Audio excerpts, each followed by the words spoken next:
Say good evening. Start. Good evening.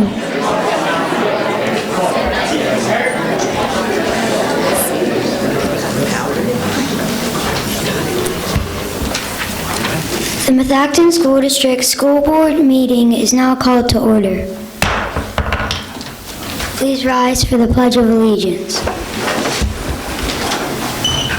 I pledge allegiance to the flag, to the United States of America, and to the republic for which it stands, one nation, under God, indivisible, with liberty and justice for all.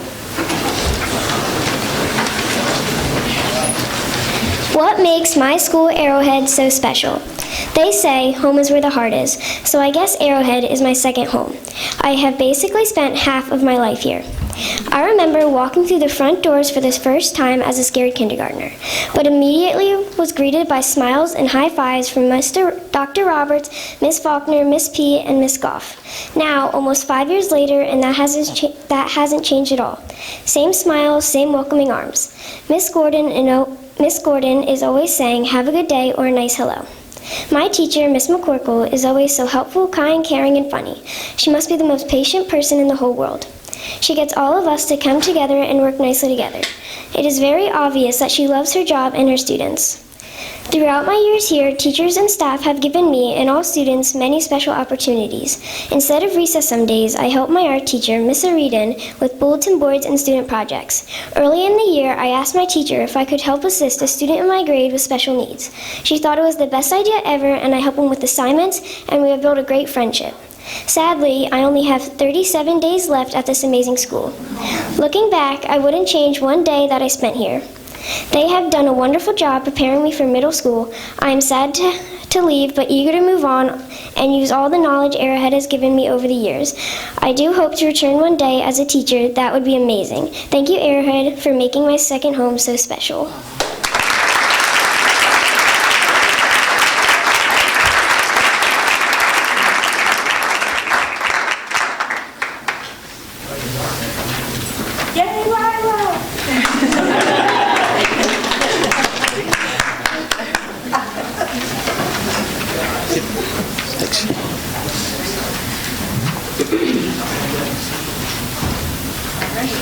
Lila and Aiden are here by Junior School Board Directors.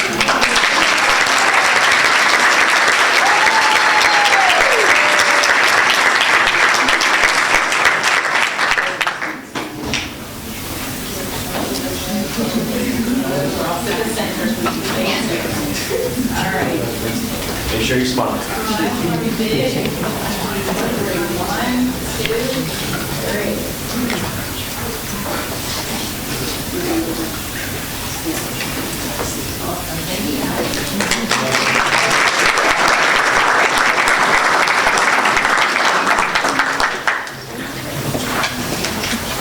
Thanks. Thank you.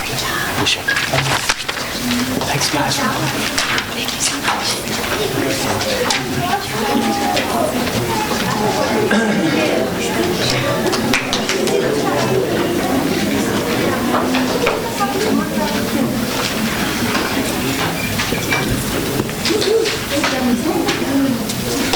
Thank you to our junior school board directors.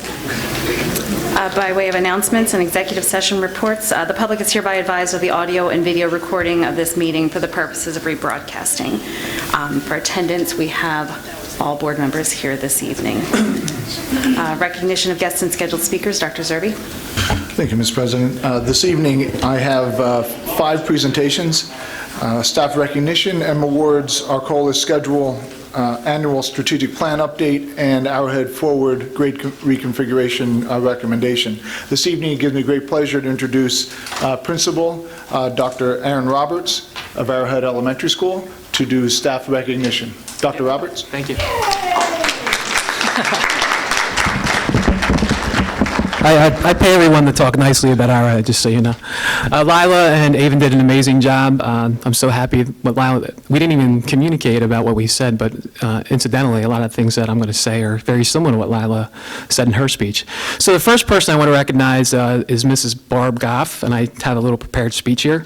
On a daily basis, Mrs. Goff exemplifies an awesome work ethic, kindness, and care toward Arrowhead students, staff, and community. One little personal anecdote I want to share this year, which has been really warming to my heart, is we have a group of second grade girls that every single day come in and see Mrs. Goff. In the morning, they're stopping in at lunch, and at the end of the day.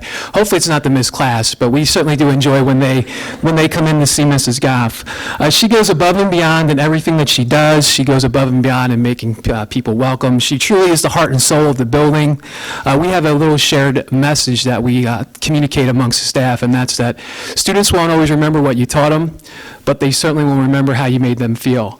And I have to say that Mrs. Goff on a daily basis certainly exemplifies that, so I'm just so proud of her.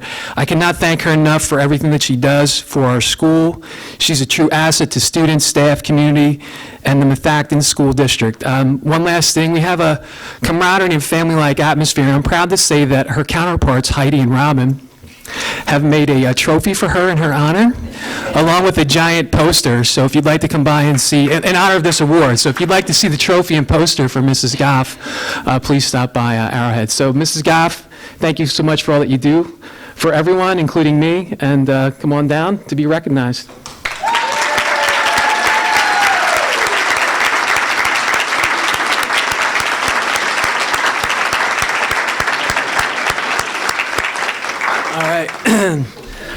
All right, up next is Mrs. Janet Areden, our fabulous art teacher.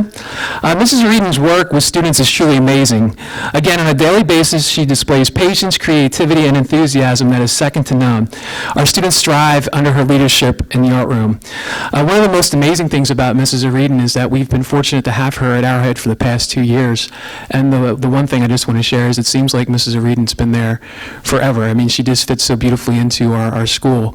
One other personal thing that she did this year, which I'm really, really proud of, we are working on finishing up our mosaic, which is outside of Arrowhead, if you've ever gone by. And when I asked Janet to take the lead on it, she, no problem, let's get it done. And I just cannot thank her enough for everything that she's done. She makes Arrowhead beautiful. Walking through the hallways, the perspective, the culture, everything that she does is just truly amazing. And our students, again, they thrive under her leadership. So thank you, Mrs. Areden, for all that you do to support Arrowhead students, the Methacton School District, and the Arrowhead community. Janet, come on down.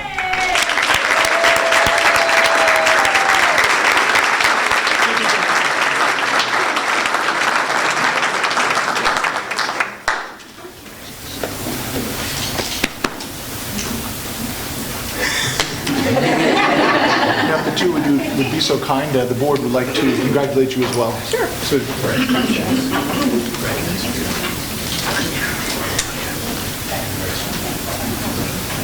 Thank you.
Next, under guest and scheduled speakers, we have Dr. Spiewak. Dr. Spiewak is here to help us recognize, through the presentation of M Awards, some excellence in athletics. Dr. Spiewak?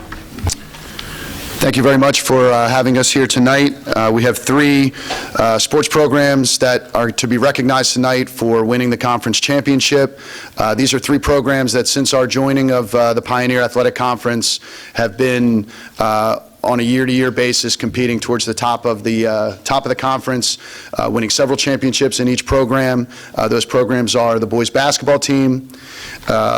We have tonight the girls tennis team, and we also have the boys golf team. So congratulations in advance to Coach Durstein, Coach Flanagan, and Coach Walker. With that said, I would like to call Coach Jeff Durstein up to the podium to recognize the boys basketball team.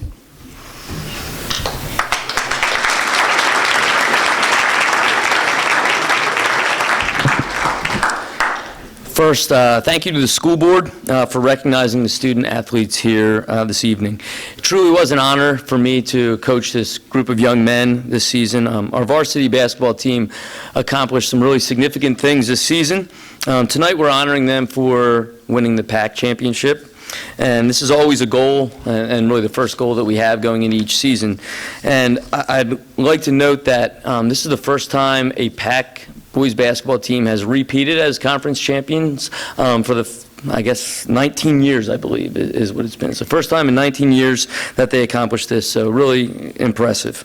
Beyond the PAC championship, the guys compiled an overall record of 24-8, and in the process advanced to the PIAA state quarterfinals for the first time in school history. So a lot to be proud of. I'm going to call the guys up by name, and we have a certificate for each one. I think we have most of them here. A couple baseball players finished up a game and were not able to make it. So first, freshman Brett Byrne.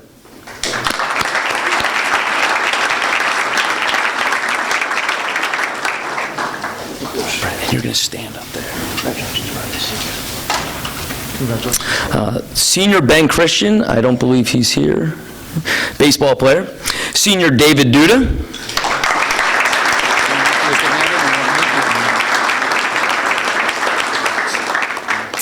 Junior Brett Eberly.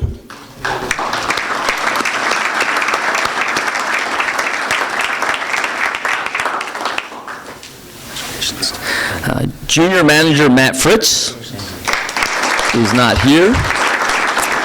Senior Marcus Gerardo.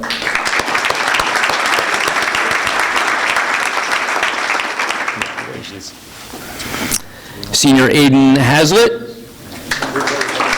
He's not here. Freshman Cole Hargrove.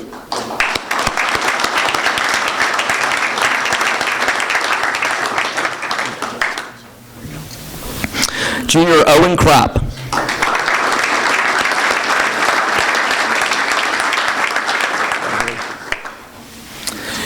Junior Xander Laconi.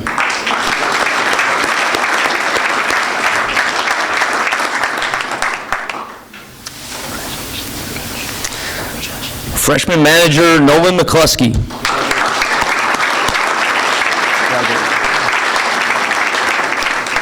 Junior Marcus Mell.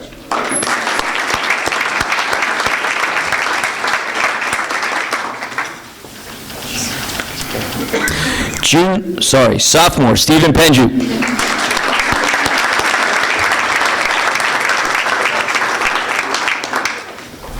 Senior Connor Smith is leaving the baseball game. Junior Eric Timko.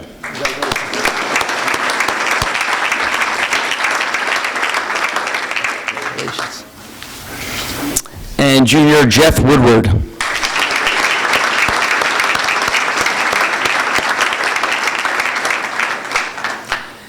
The 2019 PAC champion boys basketball team.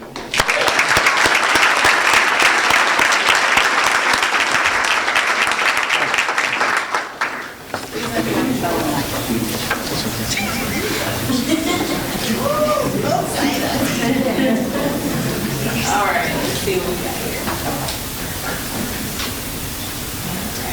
On 3. 1, 2, 3. Thank you, guys.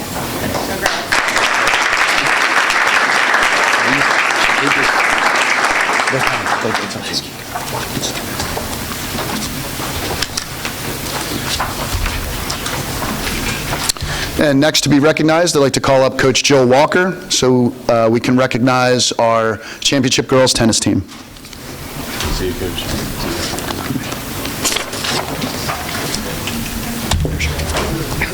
Congratulations. Okay, perfect, thank you.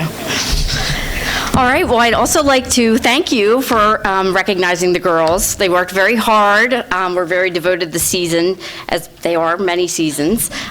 This was my first year getting an opportunity to coach, so thank you for hiring me for the position. I really had a lot of fun with the girls. I've been with the boys for 8 years, but this was my first year with the girls, and I stepped into a team that was already successful, and we had another great season. So, let's see, we have most of them are seniors that are here. I have one underclassman, but we do have a couple girls missing.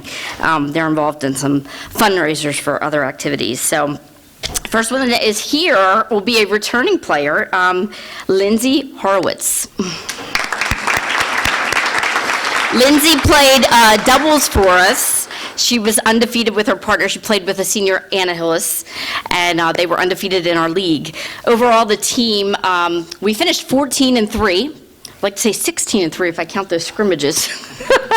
And then we finished, we won the league, and we won all the matches. So we were 11-0 with that, so that was fun. Next one, she's a senior, Julia Jablonski.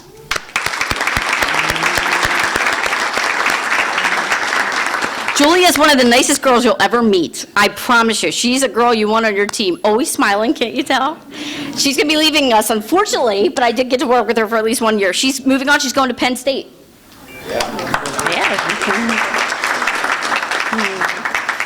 All right. Our next one that is here is Angie Kwong, another senior. Angie played first doubles for us, and with Anna, who will be coming down soon. They were also undefeated in our league, and she's awesome. Very nice girl. She is, all these girls, one thing with tennis, over the years, on the guy side and the girl side, they're very, very smart girls and boys. So she's moving on. She's leaving us. She's got into the Drexel Med program. So congratulations, Angie. All right, next one, Dina Noemi. There are so many things I could say about Dina. Dina has been the #1 player for the girls' team for the last 3 years. She had a stellar season, undefeated in the league. She is the PAC League singles champion. She won the league. And this was very exciting for me. You'll see, you'll meet her partner, but we got the opportunity to go to states this year, which was awesome. She finished second in the state with her partner coming up, Tina.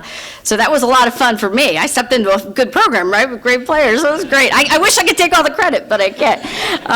So next I'll bring Valentina Prince, partner.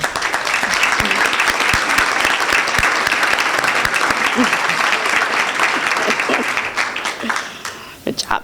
Tina played #2 for us and was also undefeated in the league. She's been the #2 best player on the team for the last 3 years.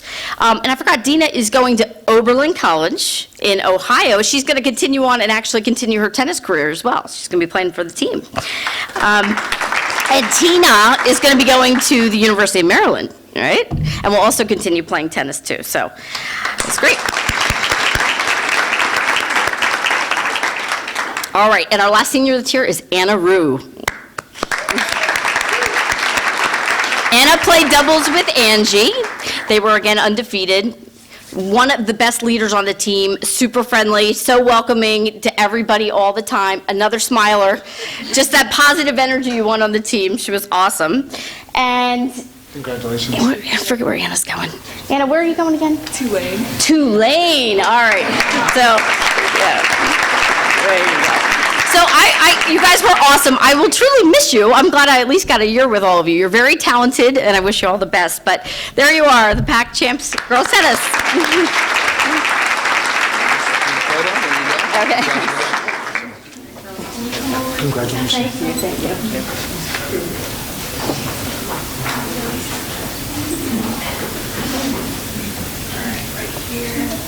Let's take 7.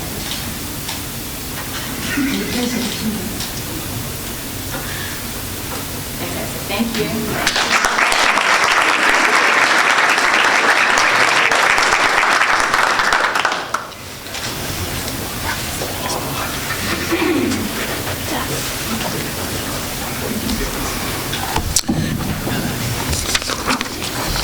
Now we would like to recognize our boys tennis team. Coach Flanagan, his daughter's in a big AAU, boys golf, excuse me. Coach Flanagan is unable to make it tonight. His daughter has a big AAU game, so he sends, congratulations to the guys. Coach Flanagan has built quite a dynasty within the pack, and they've been winning championship after championship, so very proud of our boys golf program. Coach Flanagan did write something down that he would like for me to read about the boys. First, thank you to the school board for recognizing the student athletes here this evening. The varsity golf team completed another successful season with a record of 11-1. The seniors have been a part of 3 league championships during their career. We look forward to another successful season in the fall with a strong foundation of returning players as well as some promising underclassmen. And now to introduce the varsity golfers.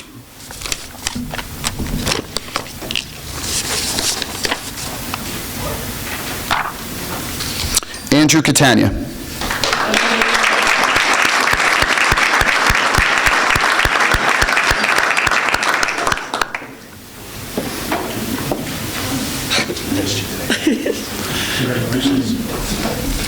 Jeffrey Cooper.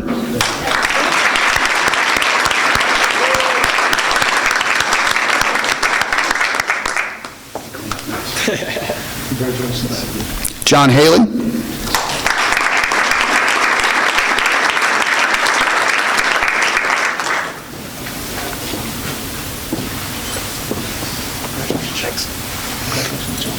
Andrew Lasecki.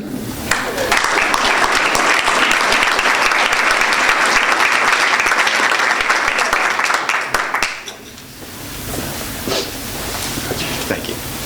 Congratulations. Dylan Lasecki.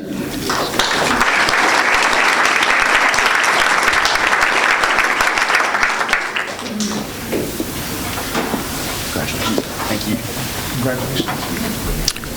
Nicholas Martin.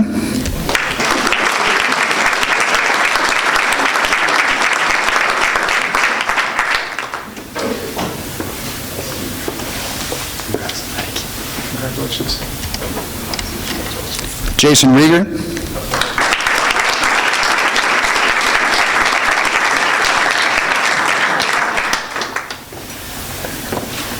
Congratulations. Thank you. Congratulations. AJ Thomas.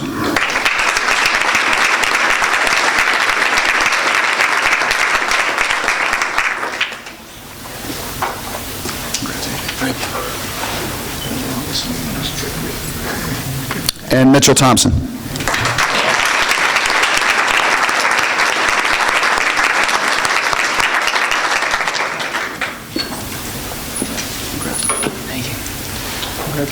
Coach Flanagan would also like to thank his assistant coach, Nat Ryan, and his other assistant coach, Chris Lloyd, and Zachary Olds, our athletic trainer. So, congratulations, boys.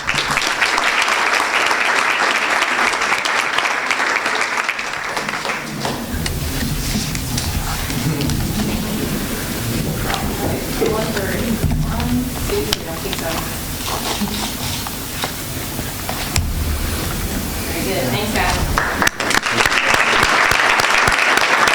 Congrats, guys.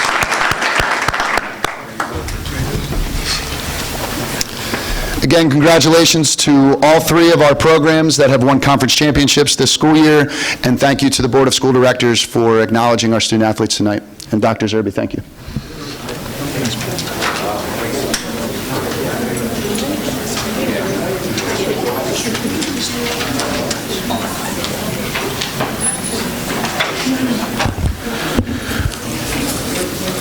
Thank you, Dr. Spiewak. Next on the agenda, under guests and scheduled speakers, we have our COLA schedule. We have Dr. Mangano and Mr. Thompson from our COLA Intermediate School. If the board would be so kind to take their seats in the front row, Dr. Mangano will be presenting. Well, hold on. Do you have a handout for the board? Mm-hmm. Okay. Stay seated.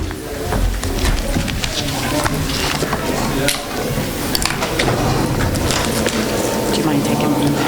Thank you.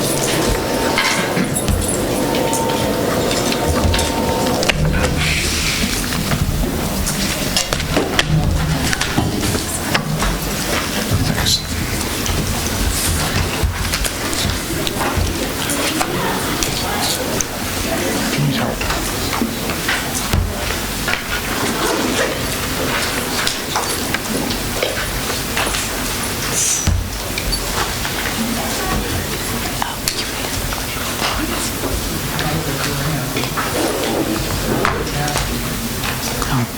Sorry, thank you. Do you mind? Oh, look at that. To the right. To the right, okay. Thank you. I'm hoping we have enough. Do we have enough for everybody? We're good? Okay. Good evening. Thank you so much for allowing me to be present tonight, and myself and Mr. Thompson, we're really proud and excited to be here. Hard to follow students, though. Wow. Hard to follow kids, but excited to follow kids because I think one of the reasons we're all here is what you just witnessed. I will be, my pleasure to be turning to the audience as well as to the school board tonight. But really, everything you're going to see in this presentation, and this will be our second time out, presenting on our COLA is really, by and large, all about our kids and our families and our parents. So thank you for this opportunity. So as you'll see from our first slide, I have our COLA Intermediate School, everyone, every day, every way. I started to think about when we put together what does scheduling at our COLA look like and what do we need to build in terms of what do we need for kids. And really, we've sort of dubbed this the magic in the middle. And there's a little blurb in here about middle level education. The things I'd like to point out for you, and I'm not going to read the slides to you, but you have to have passion, dedication, and commitment. And interestingly enough, it's pretty similar to almost what we just witnessed with coaching, in that it's almost like being part of a football team. You really have to be in there, wearing your gear in a middle school, being ready for pretty much anything, because every day it's a new day and a new challenge. And some days you need to wear your helmet. Just keep that in mind. So we started with the end in mind. We started by thinking backwards. What do we really want for our kids, for your kids, for all of us? And including in that, what do we want for our teachers? So we began with coming up with what's best for kids, and we talked a little bit about making sure we had this grounded in some powerful belief. Again, everyone, every day, every way was pretty simple as a slogan and said it all. We looked at words such as opportunity, access, providing support, enrichment, and total exploration for kids. I included a little blurb in here from the middle level education, and really it talks and speaks to the heart about what we do for middle level students. So a little bit about the history. You have all been here much longer than myself. I'm privileged to be part of the Methacton School District community. I'm completing my third year, but 24 years in education. And I have to be honest when I tell you that if this will be the third district I've worked in, I've really never been in a place where I have seen such heart and dedication from students, from staff, and from families. And you can't buy that. I can't teach that. All I know is that it comes here every day, and it makes my job, our jobs, I'll speak for Mr. Thompson and myself, it makes our jobs like the best ever. So thank you, because it really is, it speaks to this community here about who everyone is. So coming here, it was very exciting for me to say, okay, well, if this is this great place, where are we going to take them? Like, where do we really want to be? Well, we want to be even better, which is even cooler to me. Like, we know we're doing a good job, but we want to be better than that. So I included some data points, which just really is about 760 students, approximately 116 professional and support staff. It's a big building for 2 grades. We have 3 current academic teams per grade level. Again, amazing students, amazing and supportive parents, and a very caring and dedicated staff. That's a great start right there. So you have all the top ingredients of what we need to go from good to great, which is what we really want to do. And in doing this, it comes down to something that I think I felt here tonight, even with the student athletes and with the kids that are all sitting here. It's about relationships. And that's really what we primarily focus on before we get to any teaching and learning. So the starting point was totally setting the foundation, the culture, the climate, making sure that we had that, now that we knew we had all the players in hand and the ingredients for this great opportunity, really it was about taking all of this and building the climate and culture and setting that foundation. We refer, again, we took the language of the power of we, and that really is how we can be the best we. And when I say we, I'm including students, parents, and staff in that equation. So this is the work we've been engaged with for 3 years. It's taken us time to really, I think I referred to it at the Education Committee meeting in terms of like a diamond in the rough, and really taking a hard look at people and saying, no, you're really great at what you do. Let's brush off the dirt and rise up and like make you look amazing and shine like the diamond that I think we all know Arcola truly is. So next, we began developing a scheduling committee, which sounds very, I don't know, static, if you will, but we engaged with 23 staff members voluntarily who gave up time on their own to come and meet as a group to really talk about what do we want for our building. Now that we know we have ingredients, climate and culture, and a foundation, so what's the structure around it going to be like, and what are we going to provide for kids? So we began this goal last year, and we really thought about how do we create time for students. And they said it earlier, they spend more time with us than they do in your own homes. I spend more time here than I do in my own home. So it's how do we use that time to the best of our ability? Again, the focus being on how do we get everyone to grow, staff and students. So the task of this committee was really to look at what's happening around us. What are all these other middle schools doing? We're not the only one. What are best practices? What's research saying? And again, we developed those core values. So on this slide, you're going to see we really focused again on how do we create for all students opportunity, access, support, enrichment, total exploration. It is probably the most bumpy ride in a child's life, I think, coming into the middle school. Not in a scary way. A lot of you are living it right now, but it's like up and down and all over the place for everybody. So we really wanted to try to allow kids to make those mistakes, try new things, exploration. This slide is really about making our schedule, and the key buzzwords are, I'll point them out, are just being responsive, being challenging at whatever level that student particularly needs, empowering, and equitable.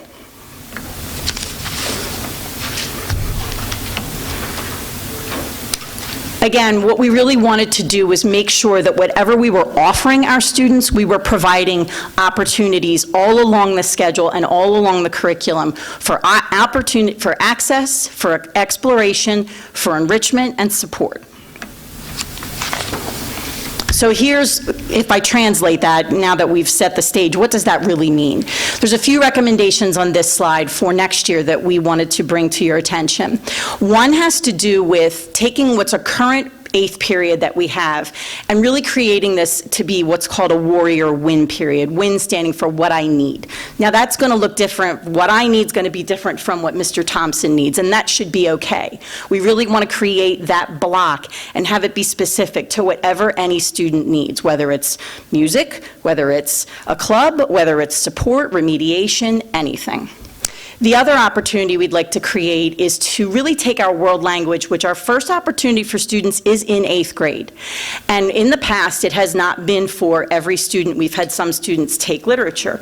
We really would like to open up that period and allow every child to create and have the opportunity to see what a world language is like in 8th grade. The second part of the slide deals with some future conversations that we're making you aware of, but we would like to continue. Because one of the things I do think the staff does really well is continues every day to say, we want to grow. We want kids to get better, but we want to get better. So we want to continue conversations in our core subject areas such as English language arts, math, science, and social studies, meaning, are we delivering the best we can deliver? So we're sort of questioning ourselves, which I think is always a good thing, especially as a leader. This next slide goes into a little bit about the Period 8 recommendation, and again, some of the examples that I've already mentioned of what that could look like, an advisory period. I have students now asking for advisory. Can we meet in small group with a specific teacher that we might be assigned to throughout the year to tackle difficult topics, if you will? The other examples, again, are providing enrichment. Maybe we're offering seminars or enrichment opportunities for all students, no matter what. Clubs, music, activities, athletics. That win period that we're talking about would be highly structured, would be scheduled, and would allow for student choice. And again, we would also use that time period in the beginning of the year to build on our climate and our culture and the relationships with kids. On this slide, we talk a little bit about the world language recommendation, and we have it laid out here in terms of a timeline. So in the spring, which would be this spring, we would like to offer an opportunity for all students to sort of see what the world languages are that we have to offer. The German, Spanish, am I losing sight on the, thank you, French. How could I forget French? It's the one I took. So these 3 languages, and really hear from the student perspective, what was that like to take that language, and then hear from the teacher. Again, open that up to all kids. Give every student in 8th grade then, coming up this rising 7th grade class next year, that opportunity to pick, to select, after they've had a chance to hear about that language, really have a more informed choice as to what they would like to take. Within that bullet, which is the second one, we would also be eliminating the current literature course. Again, what we would try to do with students who needed reading support or any extra support, we would be providing that right in their English classes. And of course, in a WIN opportunity if they needed it. The impact here requires some additional sections of world language. We would be working with the high school staff to see, of course, could we work together to leverage some staffing and have them come and be with us a little bit more. We currently use 2 of both of our French and German teacher we share with the high school, so we may be in need of more periods, which we would obviously work to do first. We don't know number-wise, but we have an idea, but we believe we're projecting a cost of a 0.4, which is estimated at $29,000. And again, we want to continue to explore what we're doing in all of the subject areas, not just world language. And possibly, this is possibly, would love to possibly see, could we offer exploratory language like a rotation even earlier in the grades? I can't speak to that. I don't go beyond 7th grade at the moment, but it could be a really great opportunity to offer a sprinkling or a smattering of what each of the world languages are like at the youngest age possible to really have kids make a better decision as they move along. This slide, and I apologize if it's small, but you have it in front of you, really, and it's small there too, but it speaks to, there's a slide on the left and the slide on the right, and it talks to what the current math path looks like and what we're recommending or suggesting for the following year. The paths themselves do not change. The only recommendations we're making, there are a few name changes. And really what we're trying to do here is call the course what it is, instead of creating names around a course. And I'll give you an example. Instead of calling it Algebra Bridges, we're calling it Pre-Algebra 7, Pre-Algebra 8. Calling the course just exactly what it is to make it clean and simple. But the paths themselves are all the same on that slide. So again, future conversations. I really don't feel that I would be doing my due diligence as a leader unless I continued to help our students grow, our families grow and learn, and our staff grow and learn. And that's really what I feel our job as leaders is really all about as we move through education. So we'd like to continue those conversations about what we offer and how we offer that. How do we offer English and reading language arts and math and science and social studies? At what level? And what do those paths truly look like? Again, what does the research say? What's happening around us? And it's not a conversation that we would engage alone.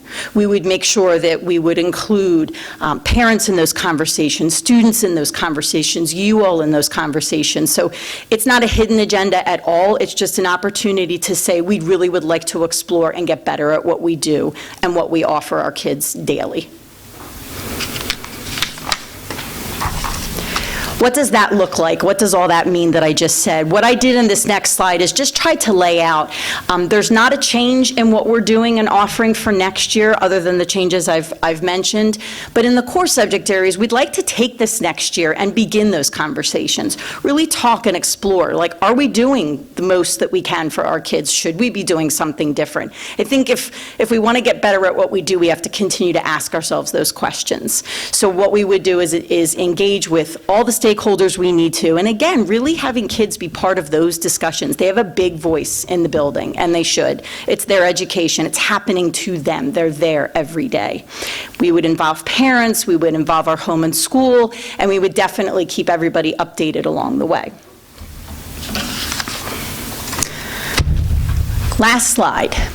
So for 2019-20, just to summarize, we would like to add or reorganize that Warrior Win period. We would like to increase opportunities for world language. We would like to eliminate the algebra bridges and rename some of the course titles, as I mentioned. In addition, we are looking to combine our homeroom and first period for next year, which for us cuts down on an amazing amount of transition time for kids. Right now, if you will, they come in, they go to one place, 10 minutes or 9 minutes later, they go to another place. It's a lot of movement coming in and off of a bus and a car when we're trying to really settle kids into the day. The other is looking at currently there are 6 team periods available for teachers. They will now have 4 next year, and what we're doing with the other 2 is providing the professional development that they need to get better at what they do for your kids. Because in order for us to really do what we need to do in front of them every day, we've got to provide them the tools they need. Differentiation, how do we stretch them, how do we enrich them, how do we remediate them? We need to teach teachers how to do that and give them the time they deserve as well to really get better at what we need to do. And talk about data, and talk about how do we get kids to grow. So that's what those other 2 periods will look like. Very structured, very organized, with outcome-based decisions. The conversations for 2019-20, as I mentioned, are to just continue to look at what we offer at Arcola and how do we make it better. And I included a quote at the end. And really, this is, again, an opportunity to just take our community and our kids and our staff to a whole nother level. And we're hoping that we get to do that and lead in the process. So I appreciate your time, and we will happy to entertain any questions. Thank you, Dr. Mangano. Just for the board's recognition, there are 2 items on the agenda. Under 10E2 is the recommendation for the .4 position in world language, and then under 11B, items 1, 2, and 3 are the course name changes. So with that, are there any questions for Dr. Mangano with regards to the recommended changes that are on the agenda or those that are being moved forward administratively? I don't have any questions. I just wanted to thank you for bringing it to the Education Committee and, again, listening to it here. And I appreciate your efforts, and I agree. This is a great school district, and you can't get better without questioning and saying, what can you do better? And as we know, kids change, education changes, and we have to change with it. So thank you for your efforts, both of you. Thank you. Just to my right, Mr. Earnshaw. First, thanks for your and your staff's efforts in pulling this together. It seemed like quite a bit of work. 2 questions. Could you just update me on what currently happens in period 8? And the second question is with the world language recommendation, regarding additional staff, it says if additional staff is required, could you tell me what the determining factors are and whether a staff will be required or not? Okay, thank you. So for period 8, what currently happens, we try to do some of the things that we're talking about. I don't think we feel that it's as organized or structured as we would like it. So, for example, they're not scheduled the way they would be scheduled into a regular period currently, which we would like to have done so that on day A, for example, I've already selected where I'll be, and I'll know on A day I'm here, on B day I might be in music, on C day I could be in enrichment, it'd be very scheduled and very specifically aligned to meet a student's needs ahead of time. Right now, what currently happens is we hold clubs on B and F days, on D days, it's more like a study hall, but it's pretty much a little bit loosely structured depending on who you have. On A, C, and E days, there are music days. So there's some structure to it, but I think what we'd like to do is just pull the reins in a little bit more and really take a look at what we're offering and make those offerings more structured as well, if that helps to describe that a little bit better. We also are looking at alternate times in the day. So right now, period 8, and we're sort of looking at this also countywide, because everybody does it a little differently. Right now, period 8 comes at the end of the day. Now, the only dilemma with that, although it's great in one sense in that kids aren't missing a class period if you play a sport. But then again, if you play a sport, When do you have the opportunity to do the things that you might like to do? A couple times during the year, we've flipped period 8 to the morning, and we've gotten some feedback from our students that, wow, that's a really great time. I get to come in the morning, I'm not even awake in the morning. If you've been in the building in the morning and the board came for a tour, no one's awake in the morning, so it's quiet.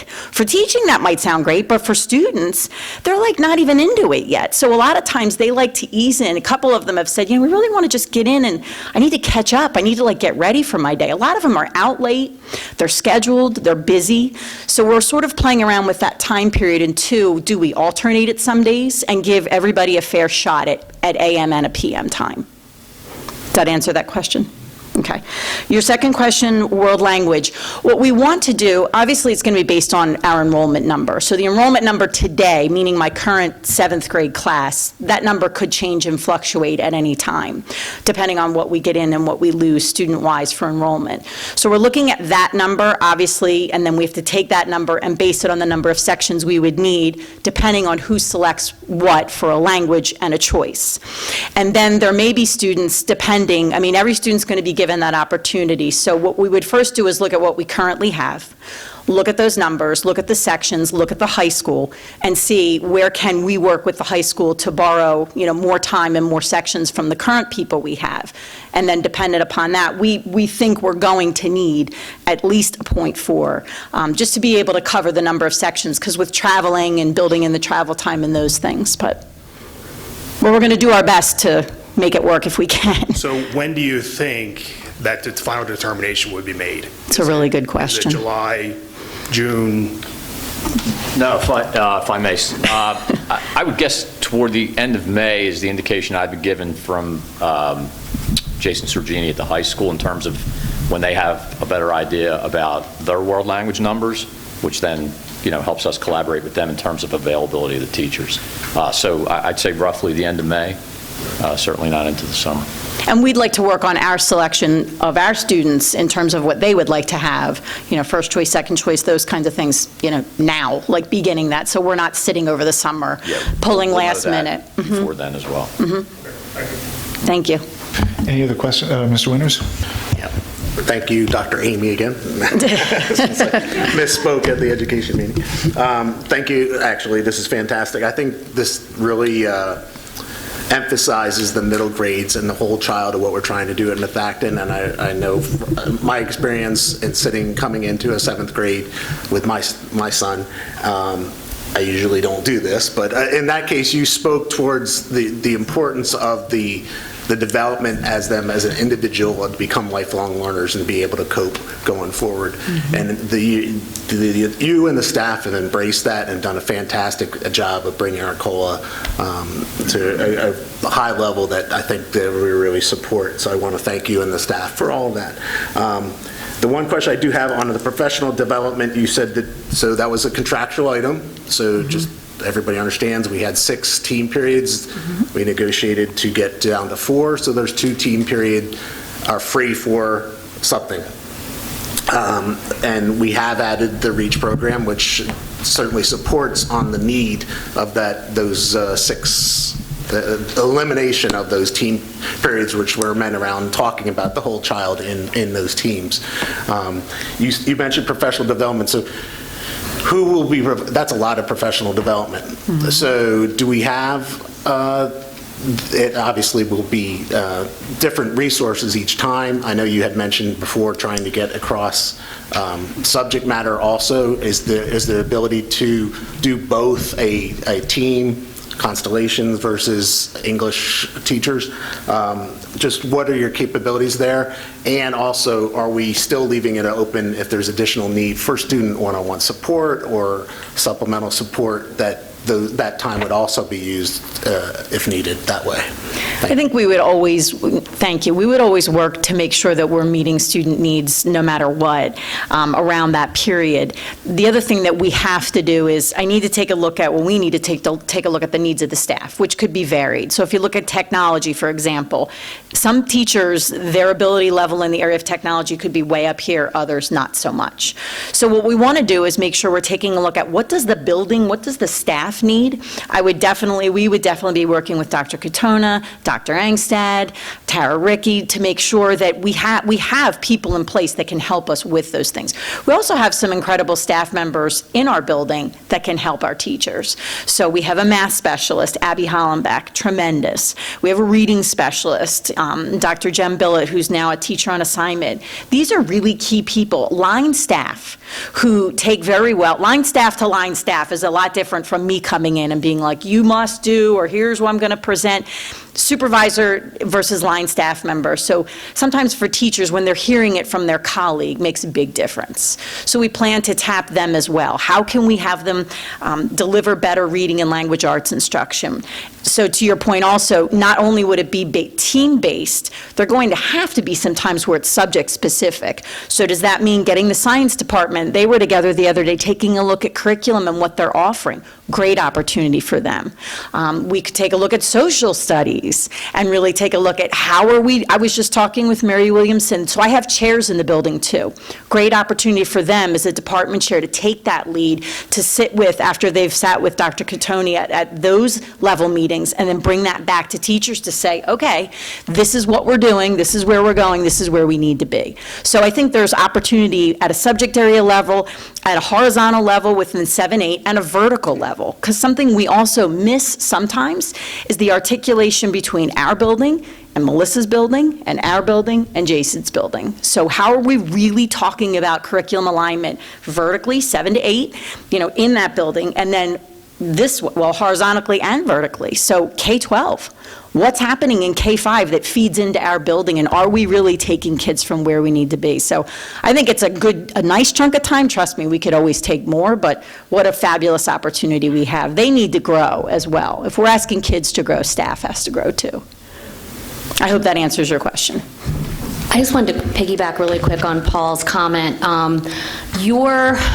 Many of your reading and English teachers went to a phenomenal conference, and I would have given my right arm as a public school teacher in a neighboring district to go to that conference, but instead I borrowed one of your staff book and read the book, which wasn't quite the same, but it was all about the whole child and how to engage the adolescent reader, and it was incredible. So just make note, I know we're always talking at the Education Committee meeting about the professional development opportunities, but sometimes we talk about the big ones. I'd kind of like a list of some of those conferences, because we are still engaging our staff in really meaningful professional development that is really excellent, that you can be a teacher for 20 years like myself, but if you don't grow and be given new professional development opportunities, and we do a very good job at this district, I will say, because a lot of districts are cutting it, and it's a shame, because you can't bring new ideas into the classroom without it. So if we in the Education Committee could be told of some of those other opportunities, that would be great. So I can also share them in my minutes. Thank you. And you all mentioned the mental health field, and that's like behind everything we're doing because of this critical time and this critical age of these kids that is in front of us every day. So I think that's another opportunity for us to be really thinking about how are we approaching kids. So thank you for mentioning that as well. Anyone else to my right? If not, anyone from my left? Ms. Cangro? The other thing I would say is I think what you're doing is fantastic, absolutely fantastic. And that win period, I would love for you to just document as much as you can, and then a year from now, with the outcome-based information that you provide, what structure you provide, because I do agree, there's social programming, there's executive function, and there's an opportunity for everyone to get involved in all levels. So I think the WIN program, if you could document how you're structuring it, and then we could just revisit it and see how you've worked with the team of how you structured it, because you need all hands involved. You need all case managers, social workers, I mean everybody, because you want everyone kind of picking and choosing where they need help. And then the other thing, just again, I agree with the teachers receiving that professional development, asking all teams, case managers, the gifted, the special education, but then all courses as well, and just documenting what the outcomes are and just showing us the progress you make. I think we'd like to have something tangible, so there needs to be goals going into them, objectives for what we want to achieve in them, and then what is the outcome that we've gotten once we've done it. So I think data for all of this has to be there, like pre-post data for sure. And the other thing you had mentioned when we did the tour, you talked of a sensory room or a movement room for all children. And that Skyview had an amazing room set up there. And to maybe during that wind period, if it's in the morning or midday, to provide that movement that they need sometimes for They do all need children. Yeah. We've even recently, as of today, just now with the good weather, so if you've seen the cafeteria, there's that little, thank you, courtyard, and the kids have been asking to go out. Like, can we go sit out there? Yeah, go sit, go get some fresh air. I mean, we don't have recess, but I would love to have them, if somebody wants to say, hey, I'd like to go around the building and pick up trash. Okay, great, just please come back. But yes, go. So, again, with structure, with support, with things in place, how do we make that opportunity better for kids? And I think when you connect the community, because the kids are not talkers at that stage, they're not going to come back and be like, hey, Mom, guess what? I sat in the they courtyard. won't tell you anything. No, but I think you do a great job community communication. So once you get this all formed, just share it out with the family. I think it'd be fantastic. It'll be in the Monday blurb, no doubt. Thank you again. I apologize if I took up too much of your time, but thank you. I had a Any other question. questions? I'm sorry, yes. No, that's okay. Thank you for sharing this Sure. at the Education Committee and for sharing your vision today with the full board. I had a question about the exposing the current 7th grade students. It said spring 2019, so I guess that's happening now, is the current 7th graders are being exposed to the 3 world languages that we offer. And I just was wondering how that's done. Do the teachers push into a class to share, or are they taking it? I just was curious how you're doing that. Well, we've done one sampling so far, which was kind of nice. I mean, one of the beauty of having so many fabulous teachers is that you can say to them, hey, what do you think about this? And then they run with an idea. So the 3 world language teachers actually came up with something that they organized, and they've done it in the past years ago, and it hasn't happened for a long time. They actually got students in their current classes, 8th grade kids, and the teachers also spoke to the kids, and then they rotated them through. So they had like a cultural fair going on where kids were there showing them projects, things they've created from a kid perspective, and then they also heard from the teachers. So that was round 1. And now they're coming up with another way that they like to get into the classrooms or maybe share a little bit more or do follow-up with the kids. But they had a blast that day, so. Thank you, Dr. Mangano. I really appreciate hearing all of this. Doing my own in-house research, the one question that I was asked that I promised I would get an answer on is what is going to happen with the news journal in homeroom. So the housekeeping items that take place in homeroom, I'm assuming that will get Still absorbed occur. into period 1. Will period 1 then be slightly longer? It may be a few minutes longer. They will report to, that period will just be period 1, but we will fold all of that, that item right in there. It's an important item for the kids, the way we kick off our day. It's just the location is going to look different, but we will not discontinue that at all. I figured that was the case, but I promised I would. No ask, problem, so no thank problem, you. of course. Any other questions? Mr. Navarrete? Yeah, thank you very much for this today. Around world languages, right now it's optional, right, in 8th grade? It's optional-ish, meaning that you're either recommended or not recommended. Okay. So if we add additional sections, is it going to become then required for everybody or almost everybody? I would like to not say required, I would like to say we're offering that opportunity and access, because I think right now that isn't there. The recommendations are made for who does and who doesn't go into a world language, which I think from everything I've gathered over 3 years can be very, very heart-wrenching for a current 8th grade student. They wait, they don't get that letter, they're nervous, they're upset. It's a time period that everybody wants what everybody else has. So what we're looking at is saying, okay, we're going to open that up. Everybody deserves that opportunity. And then if, student by student, case by case, if we have to look at something, like I'm not a hard and fast, like this has to be the way that it is. There has to be some gray somewhere in there. We would take a look at what we needed to, again, based on needs of students. But everybody would be offered. Out of the, whatever it is, 360 students or 380 students in 7th grade, how many of those then do we anticipate then will actually be in a language, and how does that compare to what we have now? I'm going to assume all. I would guess, based on some of the research we've done and the conversations we've had with kids, they all want to be in. Okay, that's great. It is. Does the elimination of the literature class then, does that open up a staff position then? Is that, like, what are we doing where that's concerned? That's a very good question. What our plan is to work with Dr. Katona to make sure that we're working with the current English teachers.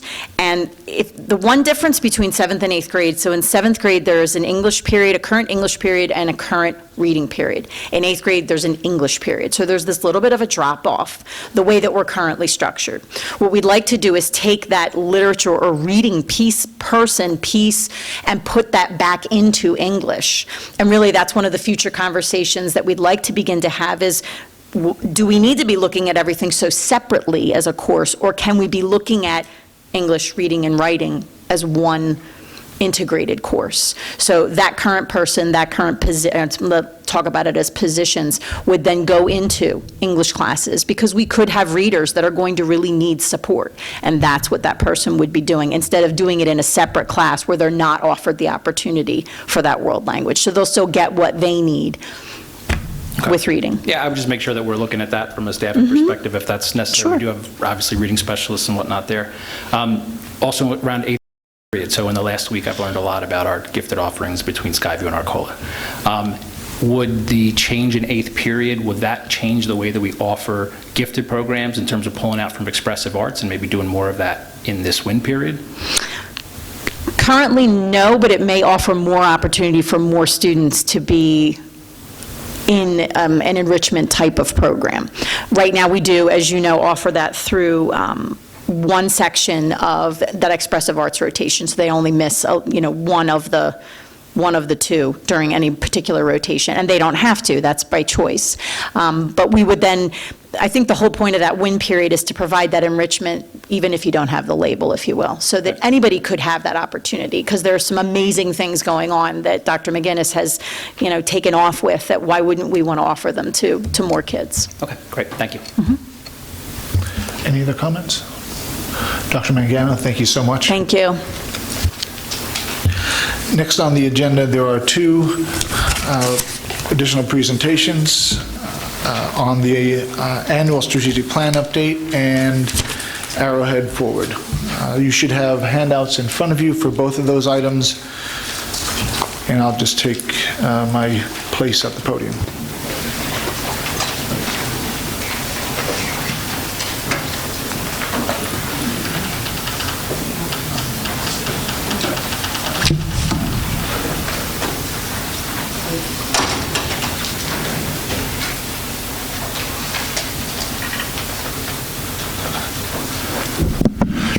Good evening. Annually, I stand before you to give you an update on the strategic plan of the district. This evening, in April, as I always do, I'm going to provide some information to give you a status, but it's certainly not a complete picture of what we've done and how we've done it and where we are in the progress of meeting goals in the plan.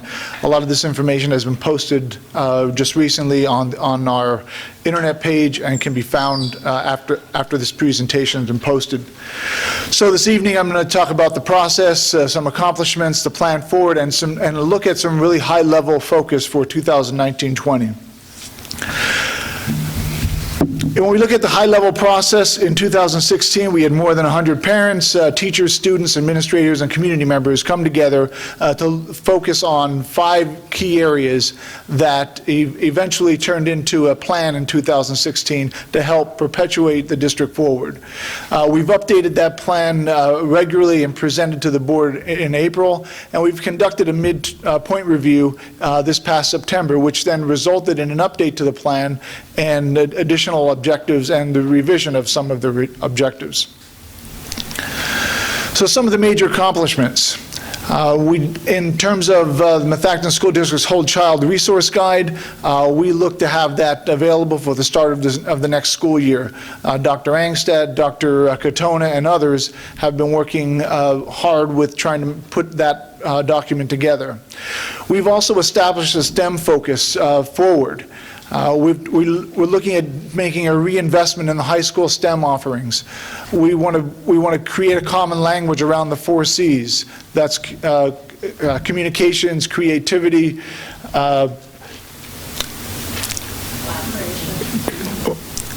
collaboration, and communications, and critical thinking. So professional development, we want to also look at and continue with our relationship with higher education and helping our teachers become STEM certified. And lastly, through our career counselor, continue the work with teacher in the workplace opportunities. We've completed some comprehensive school counseling, Chapter 339 plan. As you know, you approved that a month or so ago. And we have extensive work completed on the use of the new data tool, Linkit, which we'll be hearing more about in future months. Also in Focus Area 1, to Ms. Reese's earlier comment about professional development, this is just a smattering of professional development that has really hit home throughout the school year. Some of the offerings done by some of our own, as well as conducted by some outside consultants. And again, this is just a small number of professional development opportunities that our staff have taken advantage of, and certainly not a complete picture. But an important part of our strategic vision, as we talked about earlier, in providing continuous development for our administrators, for our teachers, and for our support personnel. Under major accomplishments in Focus Area 2, communications and community relations, we've delivered consistent and relevant building and district communications. We're fortunate to have a dynamic and very outgoing and competent individual in Ms. Kelly, who has joined our team to lead this. She's still here? All right, great. I thought you were right here, so I didn't. She's done a tremendous job in bringing together the third bullet there, showcasing the pride of Methacton. I think that's something that we all can be proud of. We certainly are proud of her and her efforts. You can look forward probably for next week, the next edition of showcasing the pride of Methacton, which will focus on science in the district.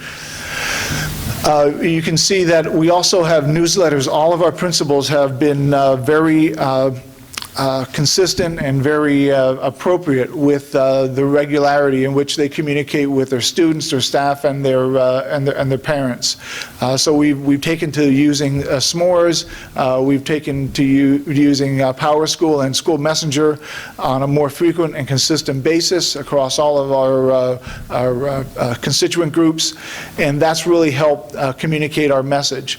And lastly, marketing Methacton as a school district of choice, which is summarily one of the major goals within the communications and community relations focus area. And with that, we've begun the conversations with area realtors to make sure that we're providing them the appropriate information for when they're speaking to prospective buyers, to make sure that they understand all the unique and excellent opportunities here in Methacton.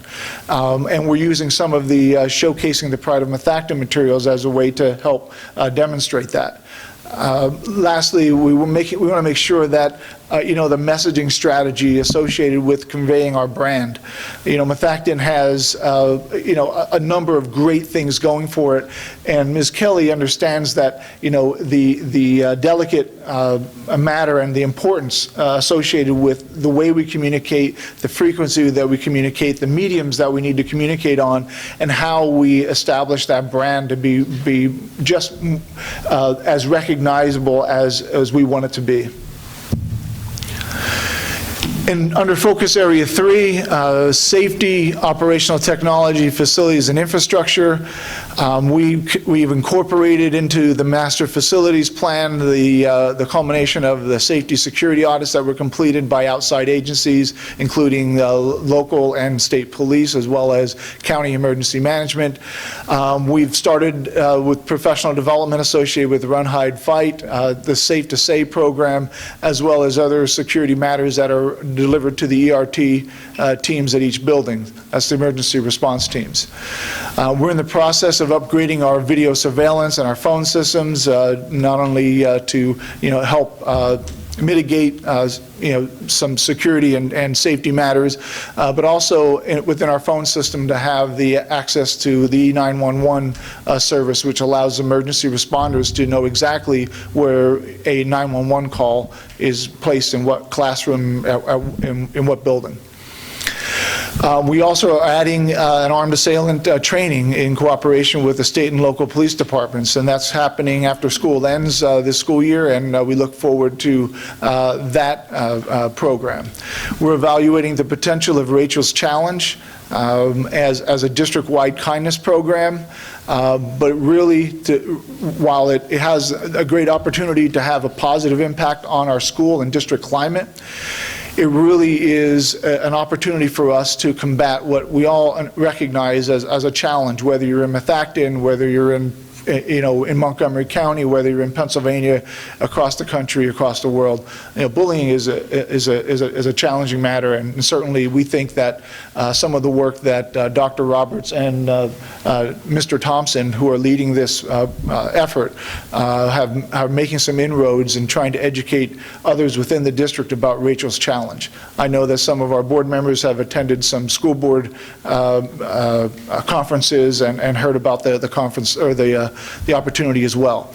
And we think that this is a great path forward to really bring our community under one program and one program that addresses the bullying matter.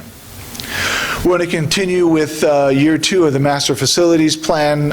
We are estimated to be investing about between $5 to $7 million in projects this coming summer. So this will be year 2 of the investment that this board has committed to in addressing some of our facility needs. Under other major accomplishments, Focus Area 4, District Operations, Financial Management, and Human Resources. As you heard earlier, Dr. Mangano mentioned about the efforts that Arcola has made in terms of scheduling.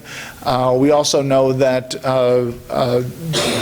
Sergini is looking at some of the very same things. We are in the early stages of looking at the strong hiring process under the leadership of Mr. Regina. We're looking at improving the effectiveness and consistency of the hiring practices, including teachers in the process, including a number of different constituency groups in that process, through and a training process that enables us to find the best employees more effectively and efficiently with a validity of selection criteria. And lastly, on this slide, we want to continue our work on updating job descriptions across all employee groups. And this really, as you see on the agenda tonight, there's a couple of job descriptions, I believe, for building principals. We think that in May, we'll have the rest of the administration supervisors and a couple of other ancillary administrative positions on the agenda for your consideration, and that will complete an updating of the job descriptions for the administrative team, and then we're likely to move on to the next employee group. But really, updating those job descriptions does a number of things among helping us communicate the expectations of our employees, complying with the law and labor agreements, and also gives us an opportunity to provide performance feedback. Under major accomplishments for Focus Area 5, we have the co-curricular, the extracurricular activities and athletics. Probably the most important accomplishment that we can point to here under Focus Area 5 is the completion and the implementation of the activities handbook.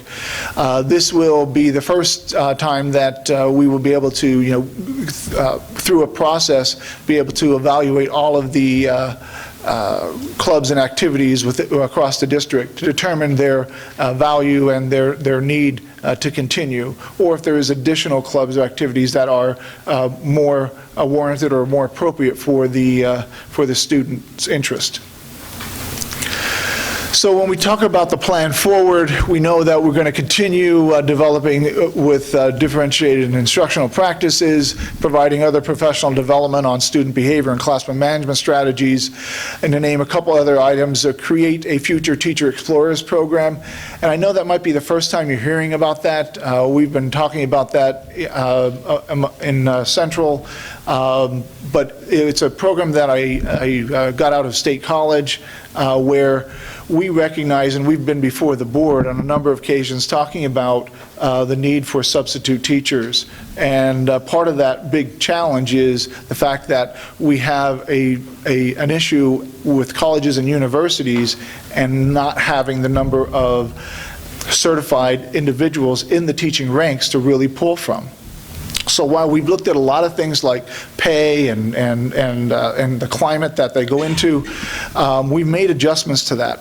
One thing that we think that we can do to help encourage individuals who are in their sophomore, junior, senior year of high school is to engage them in a way that allows them to explore, kind of like we do through other career readiness conversations that our career counselor has, and engage them in potentially considering the field of education, specifically being a teacher. And we think that's a great way to instill knowledge and experience and possibly grab the attention of those who weren't thinking about becoming a teacher at one point in time, but through the relationships they make in this particular program, we think it'll be helpful. We want to continue to develop on the educator in the workplace. We want to gather feedback on our communication efforts over the past few years under the strategic plan. We did create a survey. We implemented that survey. We had results. I think it's time to throw that survey back out again and then see, have we made progress? Do we need to do some things that are different? In addition to the plan forward, we want to basically make sure that we continue focusing on establishing and refocusing the brand. We're going to continue exploring scheduling improvements at our Colin High School, develop the strong hiring protocol, and explore activity bus transportation options integrated in the budget for the 2021 school year. That's specifically spelled out here and also spelled out in Focus Area 5 to help leverage some of the whole concept of the whole child, giving everyone an opportunity to be able to participate in clubs and activities regardless of their economic or personal situations. I think at a high level, I think these four things are really going to be some of our focus for next year. I think it's time to create a pathway forward for full-day kindergarten. We've been talking about that for a number of years. As part of our discussion as an administrative team through the staffing study and through other conversations, we think that we can bring forward a recommendation for this board to consider to potentially start having a full-day kindergarten program for the 2021 school year. So we'd like to bring that to you in October of 2019. We also want to deliver a plan with associated funding for the reinvestment in the high school STEM offerings. This is a critical area over probably the past 4 or 5 years due to some attrition and the fact that we didn't hire back for some of the positions in tech ed. I can tell you that some of the offerings there, aren't as elaborate and aren't as consistent with some of our neighboring schools as we'd like them to be. We have an excellent science program, excellent math program. All those STEM opportunities are there, but some of the engineering courses are just on the rebound, and we really need the help and cooperation with the Education Foundation to help bring those things to a greater reality. The third one on the list is complete the pilot of the REACH program. If you remember, we implemented this knowing that we were kind of partway through this current school year with the implementation, and that we needed about a year and a half to conduct the program, analyze the information, and provide a recommendation. So we plan to be able to do that and integrate that into the budget where necessary and where appropriate. And the last one is provide the professional development for the administrative and teaching staff as we increase our efforts for more inclusive and differentiated practices. This is certainly something that's certainly not going away, but we recognize that there's more to this. It's not just about being able to differentiate, the instruction in the classroom, but having some tools in a teacher's toolbox to deal with some of the classroom management and some of the what a lot of us consider some of the new and challenging behavioral issues that are coming through into our classrooms from time to time. So, this is all coordinated and all well intended to make sure that our administrators can support and the buildings can support our teachers with that toolbox of practices, and that the teachers have an opportunity to implement those and practice them and try them. It's one thing to sit in a class and learn about how someone else did it. It's certainly another thing to be able to implement and practice it in real life. One thing I failed to mention, and if you notice, on the bottom of each of the major accomplishment slides, there is a progress chart. This progress chart, when I post this up to the internet, will be linkable, and it will take you to all the progress charts that have bar charts. I'm going to see if I can click on one of these to give you an example.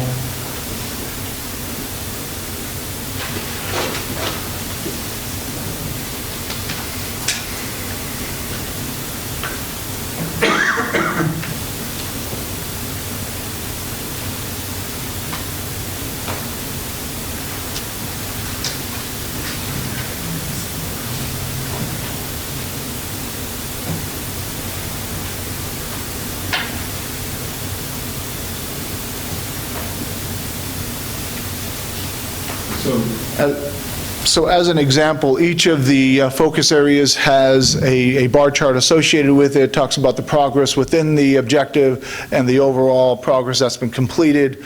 And then down below, there's additional information.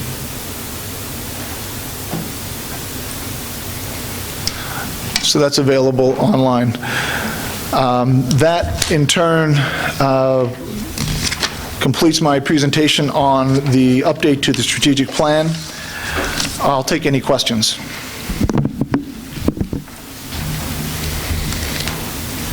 Any questions at this time? If not, we can, Mr. Ryan.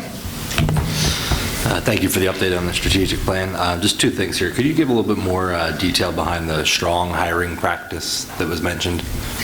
Yeah, if you don't mind, I'm going to ask Mr. Regina to chime in. He certainly is our resident expert on that hiring practice. Mr. Regina? Yeah, the strong hiring practice is Dr. James Strong out of William & Mary University. The practice itself is defined, and it goes through a certain step process. So obviously, like Dr. Zerbe said, incorporating different constituents involved, but it's also the questions that we ask and the answers that we're looking for. So often we get into interviews, and when you walk into them, I might give you interview questions to look at, but not necessarily knowing what response we're looking for out of them. And a lot of this practice is defining what the look-fors are, how do we rate those individuals, and even after their interview, we recognize that there's areas of professional development that those individuals might need even after we hire them. So we're able to give them also a professional development plan when they come on board with us. I guess maybe in maybe in cooperation with that, we could look at basically the processes that kind of go into it, in terms of external, internal hirings, how do we do those kinds of things? We're going through the job descriptions now. I think that's really important, but, when job descriptions change and things like that, how do we update that? How do we open up the roles and stuff like that? The second one was, I think it's important, and I know we have our charts up there with where we stand on certain things, but to have a detailed STEM plan. We talk in broad, comments sometimes about, we really want to invest in STEM and bring STEM in, but I think unless we have a detailed goal type plan of what we're actually working for at each level, I think it's going to be really hard to kind of, judge how well we're doing or what we brought in. I think it would be helpful to have that across all grades. Yeah, very appropriate. We've been we have, of each of those four components, with the exception of the reinvestment in the high school, have been, we have a number of principals that took care of the communication, the common language piece. We have Ms. Ricky and Dr. Gratona who have already implemented the STEM certification process. So we have about 17 teachers in the district right now with in the Wilkes STEM certification program. And it's a unique certification that ties them into not only dealing with the four areas of STEM, but really in the pedagogy associated with the instructional practice that can be done anywhere. The last one is a work in progress in terms of our teacher in the workplace.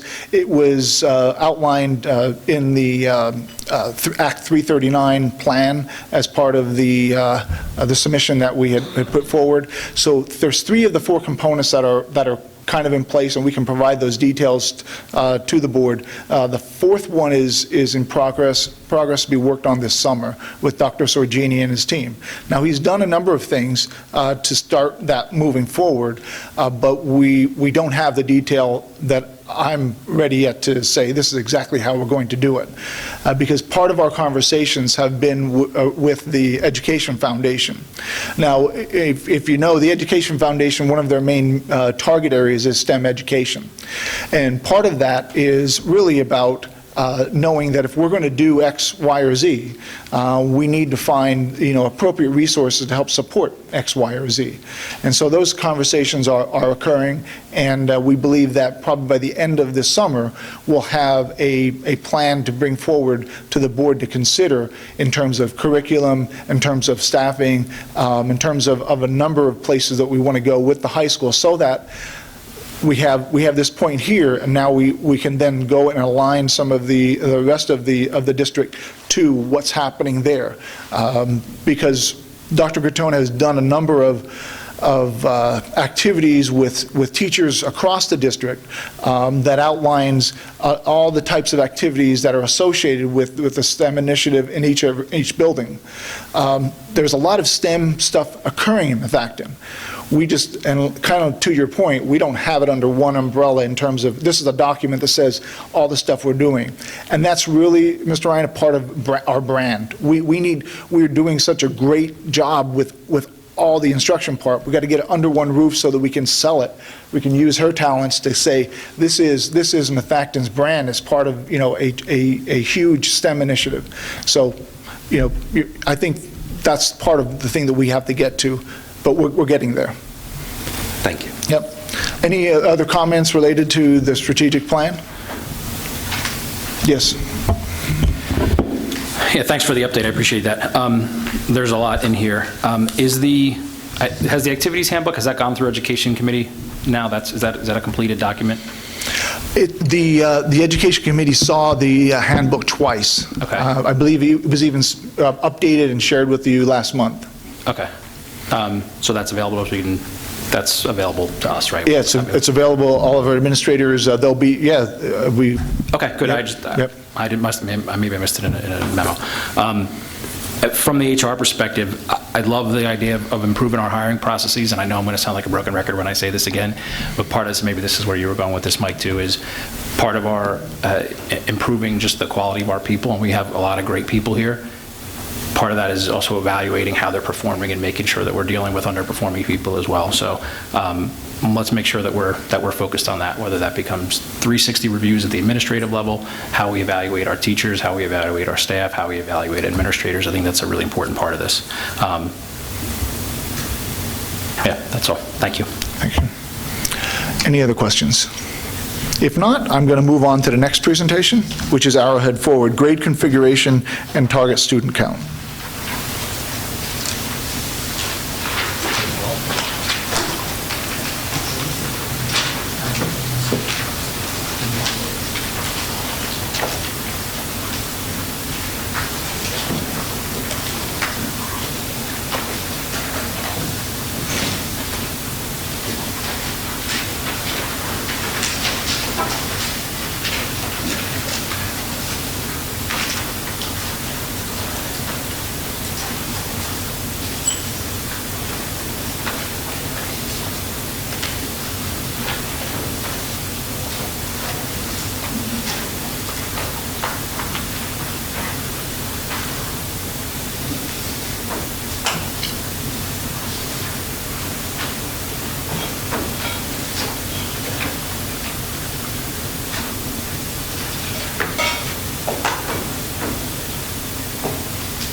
Again, this is a part of the Arrowhead Forward discussion.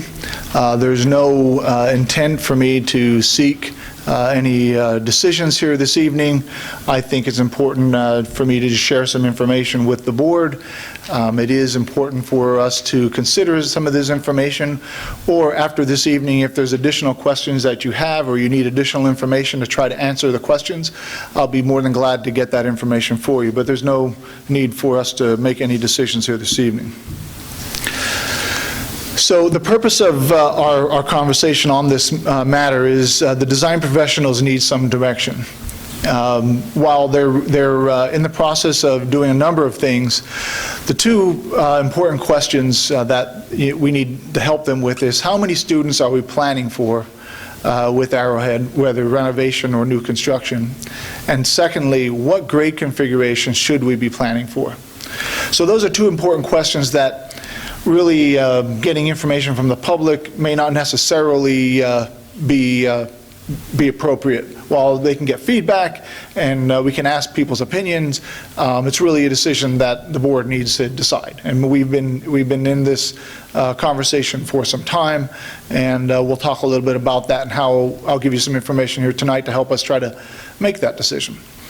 I want to provide a status update on where we are with Arrowhead Forward, just so everybody knows where we are in the timeline. I want to also review the considerations and options, and then I want to make a recommendation for your consideration. So in terms of the timeline, the timeline that you see up there is just a snippet from the full timeline located on the district website. As you recall, we created a page on the district website called Arrowhead Forward. Any documents that we, like this evening or in the future or previously related to this project are all posted there. This timeline is posted there as well. I want the board to know that we are making progress in terms of the school visits. We've had 3 school visits scheduled. Those school visits are listed on the screen. We just conducted one of those visits this afternoon, and we have one more to attend to. And on the far right, bottom right-hand corner is an idea of who's on that team and who's doing the visit. So we've invited all the school board directors, we've invited home and school representatives, we have 2 elementary principals, we have 7 teachers, and so forth, as you see listed there. So we're making progress. Please know that Ms. Kelly is going to be mailing out postcards, I believe probably tomorrow or sometime this week, as a reminder across the entire district. When I say entire district, not just to our normal parents and the email addresses that we usually communicate with, but we're going to canvass the entire Worcester and Lower Providence community, let them know about the meeting scheduled for June 4th. And June 4th is a meeting whereby the design professionals, KCBA, will present at a 7 o'clock meeting that'll be held at Arrowhead Elementary School for the specific purpose of letting you know what they found so far, what they're recommending, and look at some concepts for the board and the public to consider. The idea there is simple, to get a starting point of everything that to take everything we've gathered to that point and create a concept for the community to consider and to provide feedback to you. Certainly, you'll have opinions related to the matter because some of you have been fortunate enough to be on some of the tours. But we really want to make sure that we get the feedback from the public in order to help steer the direction of Arrowhead Forward. So that gives you an update on the status. If you recall, back in January, I presented some information, and for the next couple slides, it's a little bit of a repeat from that, but it's important to share the context for why we're having this conversation. So generally speaking, Mylone and McBroom provided enrollment projection updates and through 2027, which basically outlined some of the major developments in the district. And as a result, there were options presented on January 15th, so we're on slide 5. And with those options, we considered A and F as the potential options, with Arrowhead being in the future of us being used as a school building. And if you recall, option A had a number of information. We looked at the current enrollment and utilization. We looked at 5 years out, and we looked at 10 years out, and how if the enrollment projections hold true, these would be some of the considerations in terms of utilization that we need to address. And option F did the same thing. While it may appear that there's a lot less of red in this particular option there than A, it doesn't go without having some of its own issues. So option A was really keeping the same configuration of schools, where we have 4 elementary schools with 5 grades, meaning K through 4. We would have an upper elementary school of 5 and 6, an intermediate school of 7 and 8, and a high school of 9 through 12. Option F would keep 4 elementary schools, but those elementary schools would be K through 3. Skyview would then be 4-5, and Arcola would be 6 through 8, with the high school being 9 through 12. And at the time, while the board passed a resolution, I believe in February of 2019, to keep Arrowhead as a school building, we didn't at that time say what exactly the grade configurations would be. So what I did, this slide here really summarizes the options and compares the options with regards to option A and option F. And I know it's hard to read on the screen, so I'm going to read just a few of those matters to you. Part of option A would require a phase-in redistricting. If you look at option A, you can see there's a lot of red, which would mean that in order to accommodate some of that enrollment, we would likely have to do phase-in redistricting. So as students enter the district, preferably, not always the case, but preferably in kindergarten, we would be able to put them in an overlay boundary, which would allow us to help level the schools over time and help with eliminating any disruption.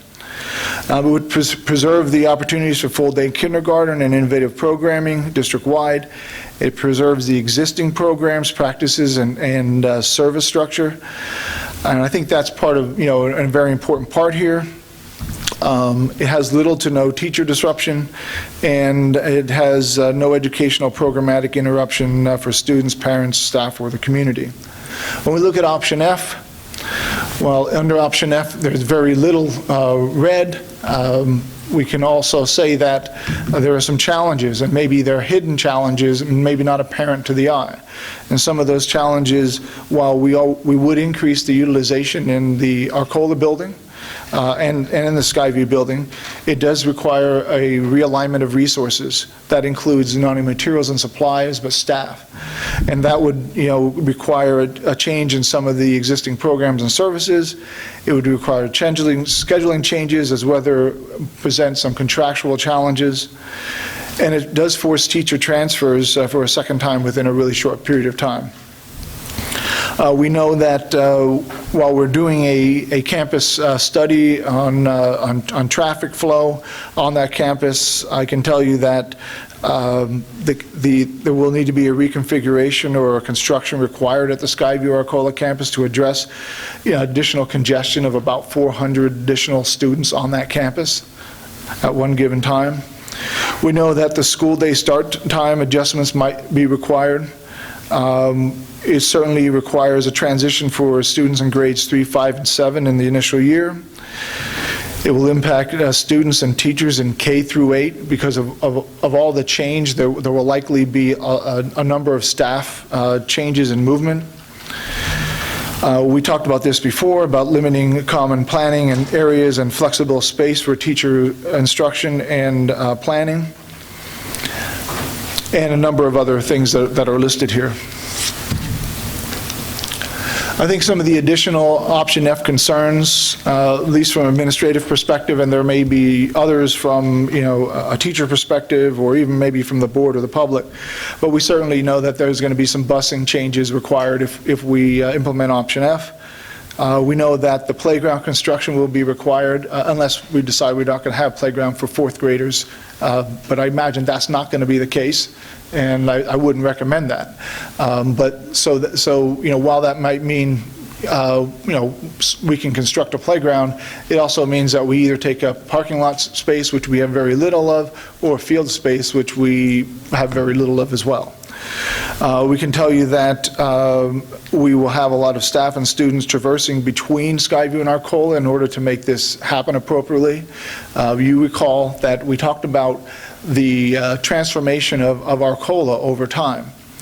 We talked about Arcola being a 6, 7, 8 building that at one time prior to Skyview being built, that there was an addition called an 8th grade wing addition that was built on to Arcola in order to accommodate the enrollment at that time. So with that, then a number of years later, Skyview was built.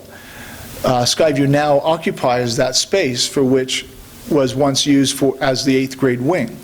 While we've talked about classroom space being available at Arcola for another 350 to 400 students, I can tell you that things will be tight, and I can tell you that my concerns aren't so much just with what will occur curriculum-wise and instruction-wise and traffic-wise inside the building, as I'm concerned about how we manage things outside the building with some of the additional access and resources on what I consider to be a confined campus.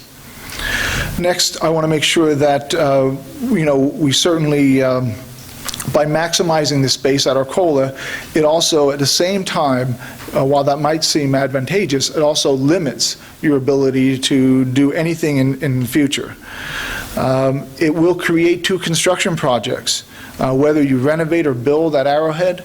If you decide that you want to do a grade configuration and move 4th grade to Skyview and 6th grade up to Arcola to deal with the additional traffic and on the campus, you'll need to have 2 construction projects going on at about the same time. And with that, we know that if one is going to depend on another, there's going to be a delay in addressing some of the needs at Arrowhead. So we know that in our master plan, we talked about a 3-year process for which, once implementing the master plan within 3 years, we as a board were making a commitment to determine what we were going to do with that property in terms of any renovations or whatever. I can tell you that if we're going to do this grade reconfiguration as suggested in option F, we're likely to delay that even further because we would need to make sure that this is all in line first before we decide if we're going to renovate or build at the Arrowhead site. I think, and while those are some important matters and maybe trivia to some of us, I can tell you that the stuff on the right-hand side is probably the most concerning to me and my administrative team. If you think about the amount of change that will be required in order to do this, this will impact grades K through 8 if you do a grade configuration change as F is suggesting. That's about 69% of the district under some kind of change. Now I know you might not think this, but from an educational perspective, our children are pretty resilient, and we think that typically they'll do well to any adjustment that we make. But the adults, on the other hand, have a lot to deal with. And I'm talking about teachers, I'm talking about administrators, I'm talking about support personnel. And in doing that, some of these changes can have long-term effects. And when we do assignment changes, curricular changes, level changes, and climate changes, all those things have an impact and are likely to impact K through 8 for a good 3 to 5 years. Now that, in turn, has an impact on how well our teachers feel about the work that they do. It also has an impact on how well their students are going to do. So the climate has, and this much change has an impact directly on student performance. So overall considerations, there is an investment of resources regardless of our path forward. There is no conclusive educational benefit for a specific grade configuration. And I want you to just think about that for a second, because you can look around Montgomery County, you can look around the state, the nation, and you will see a number of different grade configurations. And you will see reports out there that say this grade configuration is good because it addresses these things, and this grade configuration addresses these things. But just in Montgomery County alone, one of the highest performing counties in the Commonwealth, there's a number of different configurations of grades in buildings. Methacton is not unique. We share many similarities with a number of districts. So to say that option F is not a good educational decision, I won't say that, and I won't say that staying with our current configuration is a better educational decision. What I will say is that limiting the amount of change will have a better impact on the performance of students and our ability to work not only with our parents, but work with our students to a greater degree. Because our focus will be on the things that we know and the things that we can control and move forward. We also know some of the other considerations. We have to make a determination at some point, and maybe by June 4th, the architect will have some information for you to consider whether or not you're going to renovate or build at the Arrowhead site. We also got to keep in mind that we have 6 other school buildings and 3 other auxiliary buildings that require some renovations. We know that the projected enrollments are spiking in certain areas of the district, specifically Worcester and Arrowhead. So that's when we look at, what our decision points, are we going to be looking at those particular communities where we think that the growth is likely to occur? And are we going to do something about that? We know we have a potential of redistricting here based on some of the projections. A lot of what we have to do in terms of a grade reconfiguration is a lot of teacher and administrative planning is required. I'm not saying that we're not capable and not willing to do that. I'm just saying that takes away from doing other things as part of the process. We also need to have program considerations such as a full-day kindergarten as we think about this path forward, and the amount of disruption and unintentional impact. I can't tell you how important it is to know that whatever decision we make, there are going to be some unintentional consequences or impact that we may not have anticipated. But I can tell you that the things that we know, that our parents are invested in our schools, we know that keeping local elementary schools in our neighborhoods, those are things that we've heard time and time again with regards to what our community wants out of a school district. And then what is really the best long-term path forward? So those are all things that we need to consider among many others. So what I have for you here is a recommendation with some figures. Now I want to focus on the chart to the right first.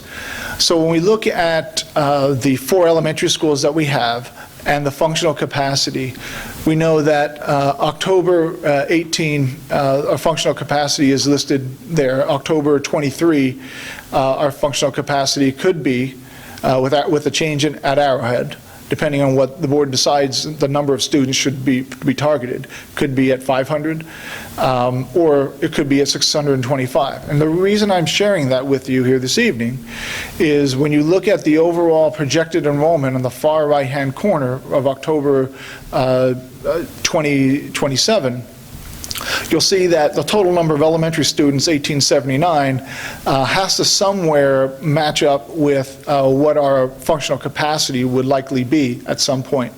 So if our projected enrollment is less than what our future functional capacity would be, we would necessarily be building a building or renovating a building that would not help us address some of the additional projection of the enrollment. One of the things, and the way we do this mathematically is we say under the I call it the middle column where we're seeing Arrowhead at 500, we basically take 5 grades, K through 4, and we say there's 25 students in a class, and we say that there are 4 sections of each grade, and the math comes up to 500 student building. If we were to do 5 sections of each grade, that would be 625 students. And you can see that in general, if we were to do a 625 building, while it would be much larger by about, say, 240 some students or 220 some students than any of our other 3 elementary buildings, it could help us with being able to, renovate or build a building that helps offset some of the planned or the projected enrollment. So while there's a lot to consider here, I'm not saying what the number should be at this point. I'm saying that these are some of the things that we need to consider and how some of the enrollment projections will play into our decisions. Down below, NSF, and it stands for the square foot. NCR stands for the class, stands for the classroom. Can't remember what N stood for. I apologize. CFS stands for the cost per square foot, and TC stands for the total cost. So to give you an idea, if you were to have a 500 student building, as what's projected here in Arrowhead, in order to get additional 5 classrooms, it would probably cost you somewhere, if the cost per square foot is $250, and that's the number we've been using as part of our conversation through this process, would cost you about another $1 million. Just to get an idea. Certainly, the cost per square foot could change based on some of the other amenities and things that you're putting into this building, but as Fadavy had suggested, that $250 to be the a nice target area. So I hope that with some of this information, this will be helpful in trying to think about what we ought to be targeting. I can tell you that I don't necessarily know just yet, without having more conversations with the architects about what the number of students should be. So it should be at least 500. Should it be 625? That seems to be the best planning if the projection enrollments hold true. Certainly my concern is, building way more than what we need. And that's certainly something, I don't want to recommend at this point. But they may be able to, give us some additional pointers, and I can come back in future meetings and talk more about this particular number with you. But I will say that my recommendation and the recommendation from the administrative team is really to keep the existing grade configurations. I will tell you that it is very attractive to move to a K3 for K3 elementary centers, knowing that it will be very easy for us to fit full-day kindergarten in. I just don't know if that's the best plan for the district long-term, considering the amount of congestion we'll put onto that Skyview Arcola campus and the amount of change that will occur as part of that whole process. My hope is that I can come before you, as I spoke in the last presentation in the strategic plan, is to give you a path forward for full-day kindergarten without having to do the option F reconfiguration. So that's some information for you to consider. I'll take some questions, and if there's any additional information you need from me, we can either ask it tonight, or we can certainly get it through any other requests that you might have. But my goal is for us to, at some point before the end of May, provide me with some direction about where we need to go with this, so that I can share that information back with KCBA. So with that said, I've ended the presentation, and I'll take questions. Ms. Drummond? I just have a question. Maybe it doesn't impact a school's functional capacity, but the half-day kindergarten as we have now versus our projected onset of full-day kindergarten that we're thinking about, is that taken into account when you're discussing the functional capacity of these schools in this chart?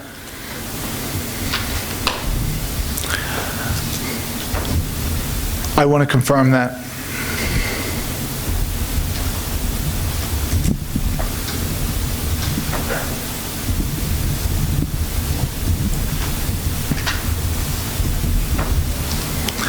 Any other questions?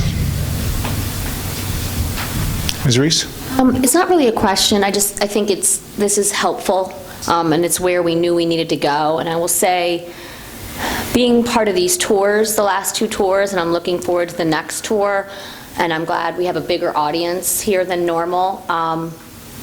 You know, we're not in a bad spot, but now that we've made this decision to keep Arrowhead, which was a good decision, it is really tricky, and it's interesting that people need to understand all the cogs in the wheel, because it's not simple or easy. And when we visited Phoenixville today, I had no idea they were as small as they were, but they're going through growth because of the land that they have. And then we go to Upper Merion, and Upper Merion has more money than they know what to do with, and kind of built 2 elementary schools like, oh, no problem. I look forward to the third, because I think that, you know, there's just so many cogs in the wheel, and this is very helpful. I know we're not ready for that, so I don't have questions. I tend to agree. You know, that, like I said before, that Skyview Arcola campus is squished, for lack of better English, you know, word. It's squished. And I think the other issue that it's a great issue to have, because we are a strong district academically and whole child-wise, we're doing such a great job. It's very difficult to make some of these decisions because we want the best of everything. We want the best of everything. We've all been so spoiled. And so it's hard to hear that K-3 would be great, but we don't have the way to make it work. You know, but I also do like the idea of K-4. And I think your point is a good one about it works no matter what. I mean, it matters on the staff, it matters on the kids, it matters on the administrators. You can work around some of these other things, even though they're big decisions. So this was helpful. It is a lot to go around. I think Ms. Drummond asked a really important question about these numbers, and not that it's a big deal, and I know it fluctuates, and maybe Fadavia could help us out, but I heard from the architect today 275, because I was like adding up square footage in my head, freaking out, you know. So I'm not really helping here, other than this was helpful. I think we're on a path. We appreciate the direction. I mean, this is what it is, you know, but I think what I do need to know is what full-day kindergarten. We discussed it like a year and a half ago, but what full-day kindergarten would look facility-wise at all the elementary schools currently, Woodland, Worcester, and Eagleville. And you make a good point, we can't have 2 construction projects going on, but we are, in the next couple of years, probably going to have to figure out Worcester to a degree. Especially the parking and the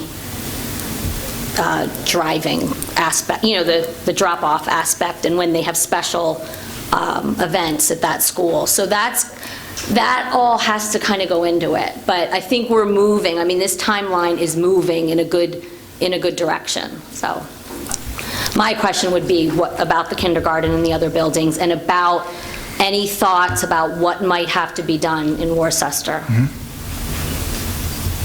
Thank you. Any other questions? Yes, Mr. Navarrete. Yeah, thanks for this information. I think this moves us much closer to a final decision.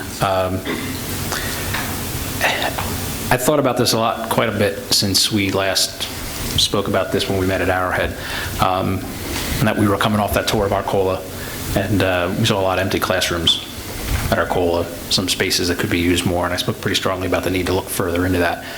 But there's something that Mike said, I don't know if it was at that meeting or maybe it was a meeting after that, and he talked about the number of students on that Arcola campus versus the number of students in the high school.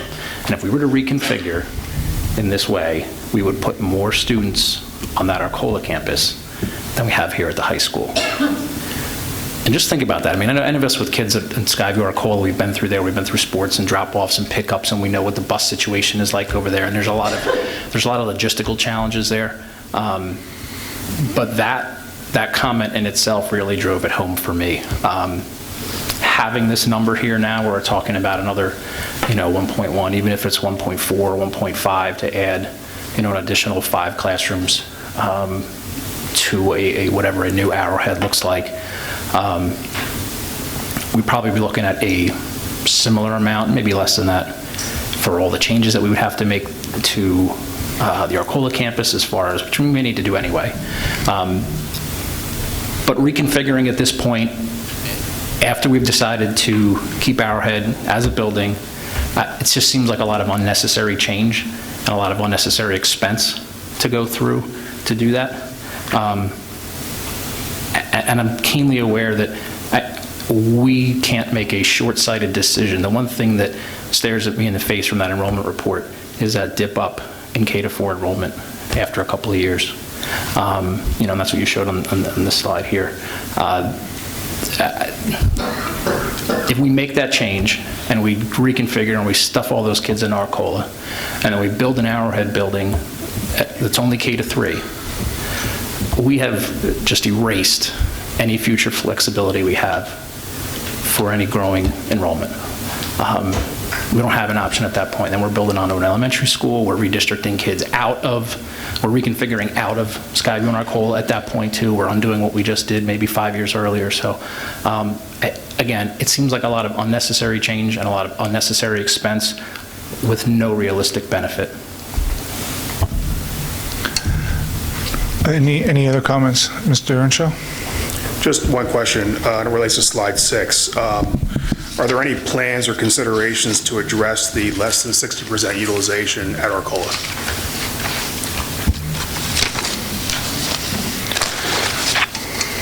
I'm sorry, Mr. Earnshaw, would you mind repeating that question? Looking at slide 6, through 2028 school year, Arcola's utilization stays below 60%. Are there any plans or considerations to address that?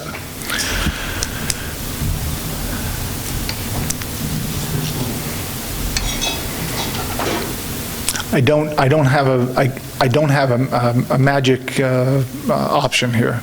Unless there's an influx of students that are coming into our district in grades 7 and 8, which could potentially happen, but highly unlikely.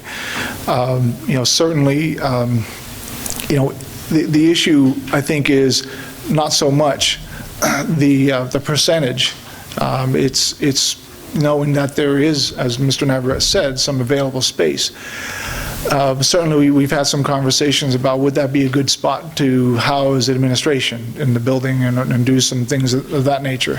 Not necessarily on the second floor where most of that space now exists, but certainly, there's a way to potentially utilize some of that space in terms of, using it for district-wide activities. We've talked about, creating some STEM spaces within the Arcola Skyview campus with the use of these rooms. But while all of those things are all great and will be valuable uses of the space, they won't change the percentage.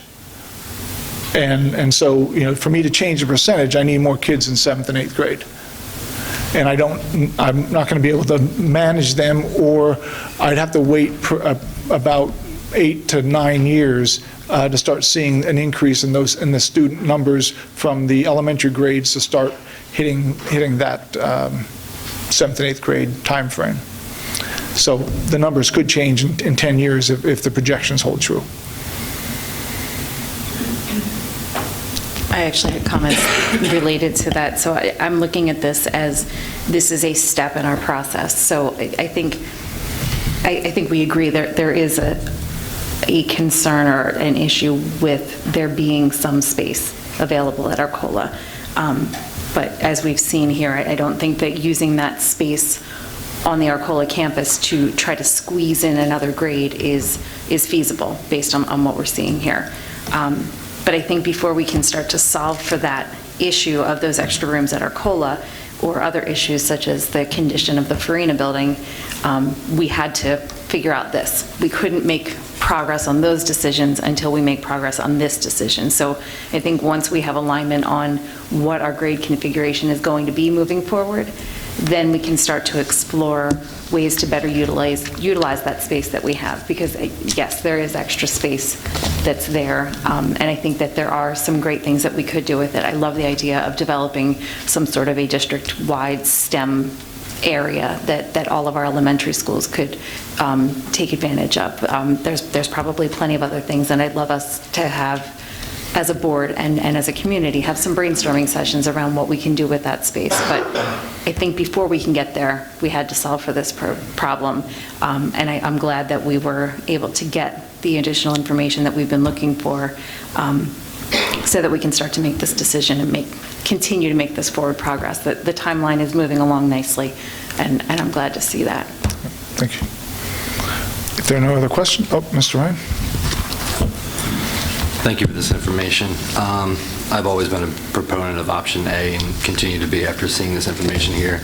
Most of the stuff has been talked about in the past, but the things that still jump out at you, especially on the option F, scheduling changes required and contractual challenges. I think that is a huge one, which, it's kind of bullet number 4 here, but talk about a can of worms that you don't know what you're opening up in terms of contractual challenges with teaming and everything with that, and the different grade alignment. I mean, that is a huge challenge in my opinion.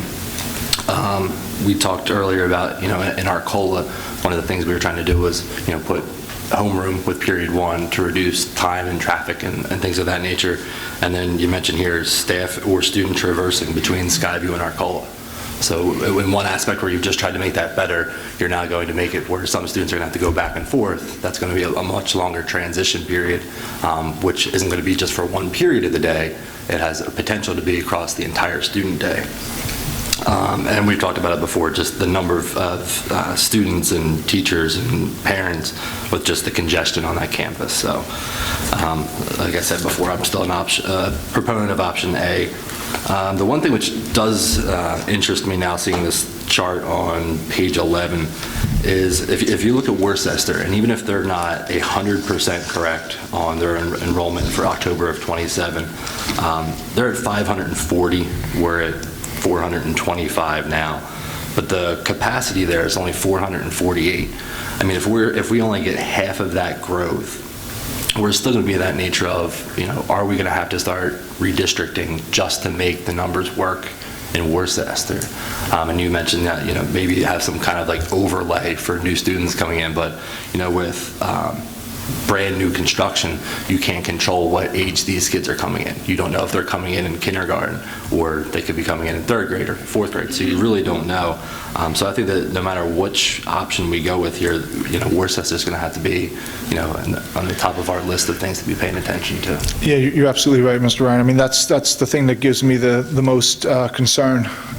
Certainly, while we're considering, what the student enrollment or the student count will be for the renovation construction at Arrowhead, it's not easy for us to bus students from Worcester that we don't have space for all the way over to Arrowhead. So that obviously doesn't work. And so, an overlay that would require students from multiple different levels as they enter the elementary grades, they would likely be changing over a period of time, and it'll be disruptive to the families, but over a good period of years, it'll eventually finalize itself out, and it'll help us, even out. But there's nothing that tells us in a crystal ball that we're going to meet this 540, exceed this 540, or fall short. But to not plan with the information that we have, is very short-sighted. And so while one of the other things that we probably need to consider is, while we don't want to create a Taj Mahal in terms of size at Arrowhead, I would recommend that we keep it relatively similar in terms of size to our other buildings, maybe a little larger, but not necessarily. You don't want to go to 800, 900 students or anything of that nature. My concern is that we may need to consider, some additional classrooms on the Worcester campus, at the same time, taking into consideration what Ms. Reese had mentioned in terms of the congestion and traffic on that campus. So that may be something we have to consider as we go down this path. It may not necessarily be that we put a 625 building at Arrowhead, but we put, 500 at Arrowhead, and we know that in 2 more years, as we monitor the uptick on the enrollment, we may need to, put classrooms at Worcester. But I will warn you that it's a lot cheaper to add classrooms onto a newly constructed building than it is to break ground and go through, the NPDS process and the land development process associated with just adding one classroom on. So we will, if we're going to put 5 more classrooms into Arrowhead under a new construction, as an example, it would be much cheaper than to put 5 classrooms at Worcester in another existing building. And I think it's at least 1.5 times the cost. And just one follow-up comment in regards to Mr. Earnshaw's Arcola utilization. I guess couple that with what Mr. Winters has brought up before about, we don't necessarily always talk about what needs to be done with Farina. I think this is the opportunity where you really do have to start thinking, kind of outside the box with what space we do have and how we can best utilize it. I mean, we saw it just in the first building tour that we did in a brand new school where the way that it was constructed, they were going to basically have kind of 2 extra office type spaces. And what they did was they put central administration in those spaces because they were able to move it around and it made sense. So I think we need to, think about things like that, strategic placement of administrative staff, which may alleviate some of the Farina issues that we might have. And maybe we don't have to do anything with it, and there's room in both the high school and Arcola to split it up strategically. So just a kind of outside the box type thought. Yeah, I mean, it's a fair comment, and I think, Mr. Winters had brought that up, a couple times in the past. I can say that, right now, there's not I don't see a specific need driving us to have to utilize that space. The space is going to be there at Arcola. And while, we might want to look at these percentages and say we want them higher, the percentages are only reflective of the use of the space by the students. So what I was trying to get at is there's probably no program that I can manufacture or put in place that will increase student enrollment for that particular building. So can we occupy those spaces in advance of having to do any renovations at the administration building? I think that's the time that we say, all right, instead of putting any money into Farina, we look at the other available space in the district and say, where would it be best housed and how could that be configured? Any other comments? I just want to put my comment out there. I do understand the frustration of seeing that percentage of under 60% at Arcola, but when we did the tour at Arcola and Skyview, the flow of grade programming, it just doesn't work. Whoever designed and built it, unfortunately, it's too choppy. It doesn't allow for a full grade to program with everything that's going on with learning supports and all the things that it offers. It's just, you've got the dungeon that comes in. I wish everyone in the community could see that it would be a very choppy grade programming. I wish they could fit in. It just doesn't seem like it can. You need 15 full classrooms, you need special education, gifted, you need a lot more involved besides just the classes. So I do believe in the first choice, A, and then as long as Worcester, I've been there for 8 years and we'll be there for another 5 years maybe, it cannot hold 500 plus students. It is a one road in, one road out. You can't do programming there. You can't have parent conferences. It will not hold this. I just think we need to build Arrowhead appropriately with size and then redistrict, and the children that are in that Eagleville, Worcester border, slowly shift them to prevent full redistricting, but as they move in, shift them to the appropriate place. Worcester just doesn't have the capacity, the functional ability, or the traffic flow. It just doesn't have that. But So, That's a fair comment. Any other comments? If not, thank you for your attention to this matter, and I'll revisit this back in May and try to get some direction from the board on the numbers and the configurations for the planners. Thank you.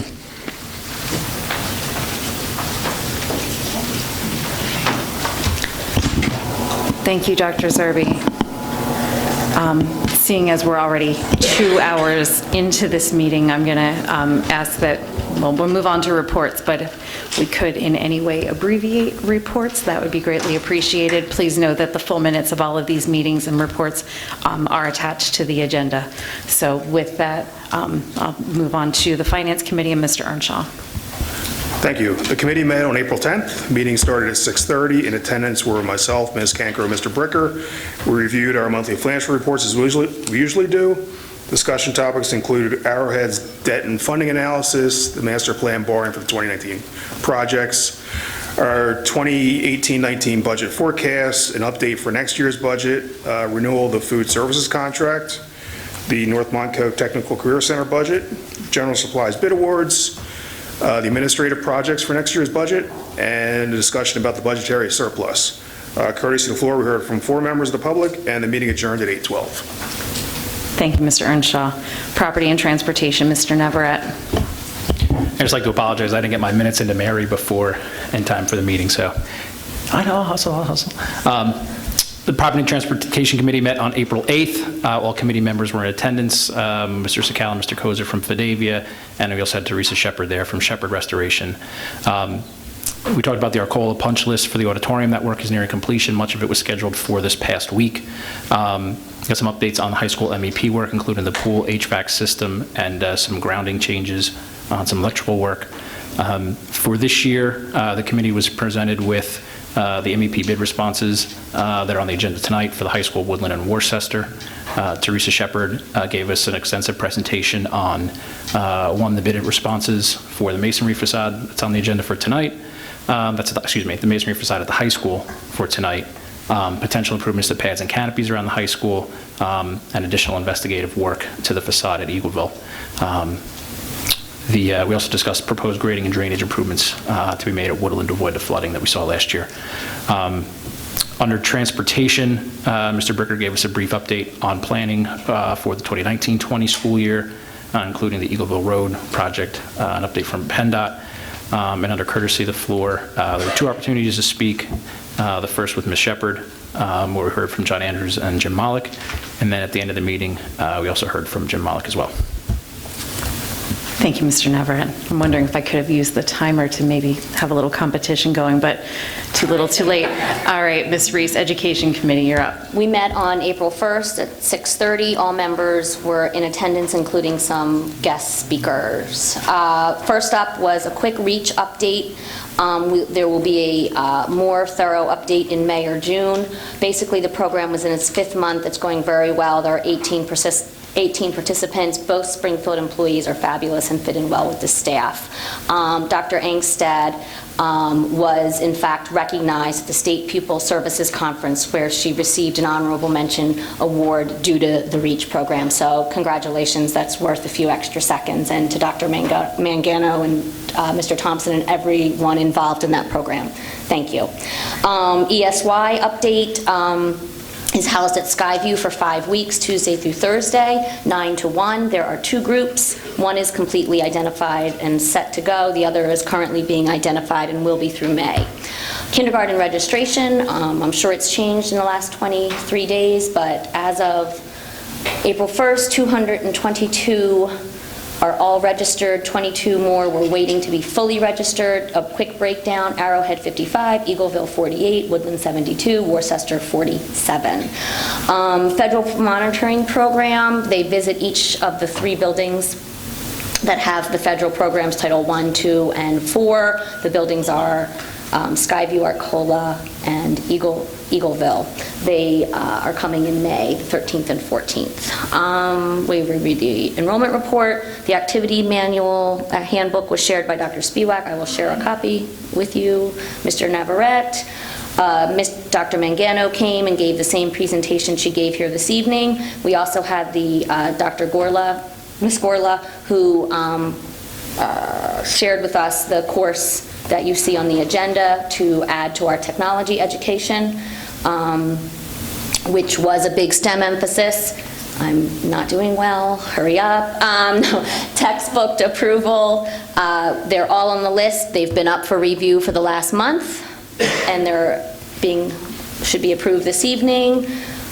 Staffing update, we were just told at the education meeting it would be given last week. There was several members of the public for courtesy of the floor. Most of the comments centered around questions for Dr. Mangano, and an additional comment was made, wouldn't it be great to add reach to other grades? We adjourned at 8:18. That wasn't too bad. Thanks, Ms. Reese. Policy Committee, Ms. Hull, I know you were not there this month, so I will direct it to Mr. Ryan, who filled in as chair. Thank you. The Policy Committee met on April 3rd. Meeting was called to order at 6:31 p.m. All members of the committee were in attendance with the exception of Ms. Hull. Of the 7 policies previously discussed, 4 were recommended for first reading this evening. Those policies are 239 foreign exchange students, 814 copyright material, 815 acceptable use, and 815.1 social media. The 3 other policies are still requiring further administrative and board review. There were no policies recommended for first discussion, and there were also 7 policies under 5-year review. Of those 7 policies, 6 are up for first reading this evening. 117 homebound instruction, 118 independent study, 119 current events, 220 distribution of materials, 610 purchases to bid, and 611 purchases budgeted. Policy number 121 field trips is still on hold for further administrative review. There was no old or new business brought up, and there was no input during courtesy of the floor. Meeting adjourned at 8:10.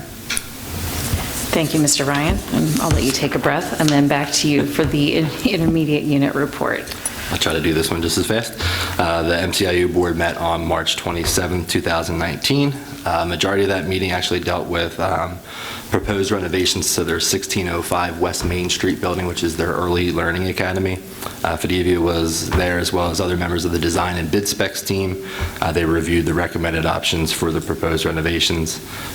It is currently estimated that the hard cost will be about $9.5 million, soft cost about $950,000, with total costs coming in around $10.4 million. The type of work that will be included in this is site work, roof work, replacement of windows and doors, mechanical, electrical, and plumbing, as well as ADA needs. As far as other items to note from the meeting, there were 3 more initial budgets approved, with the largest being the non-public school budget in the amount of $12 million. And one personnel matter to note, Jack Hurd, who is the current Director of Human Resources for the IU, had a new employment agreement approved. This agreement now runs from July 1st, 2019 through June 30th, 2023. And that concludes my report. Thank you, Mr. Ryan. North Monco Technical Career Center, Ms. Drummond and Ms. Reese. We met on April 15th. We had a visitor from the PDE. They actually have a technical assistance program, and Dr. Curley has been a gentleman that comes and has visited, I think he said 6 years. He comes once or twice a year, and he's no longer going to be doing that. He's retiring.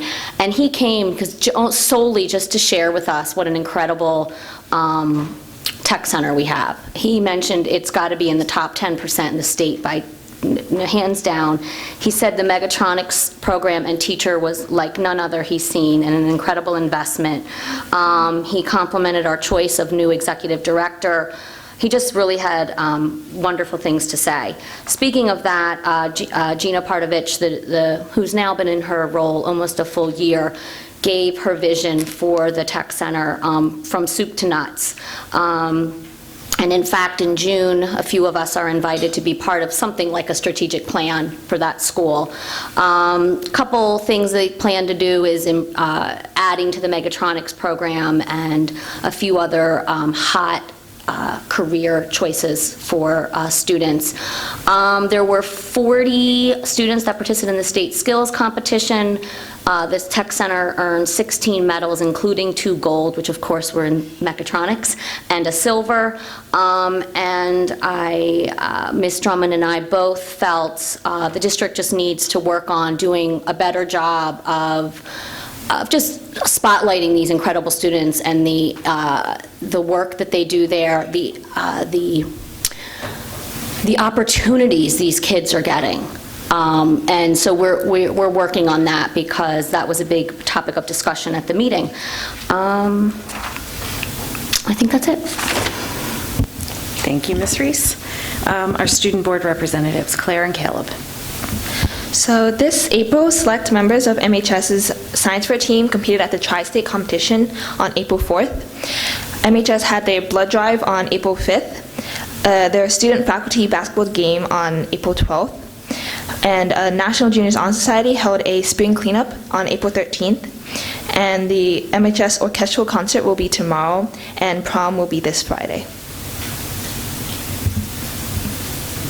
Methacton's and Norristown's National Honor Society clubs have joined together to host the 6th annual NHS 5K Run and Walk at Huebner Park on Sunday, May 5th. This year's senior trip has been set. The class will take a trip to Hershey Park on May 28th.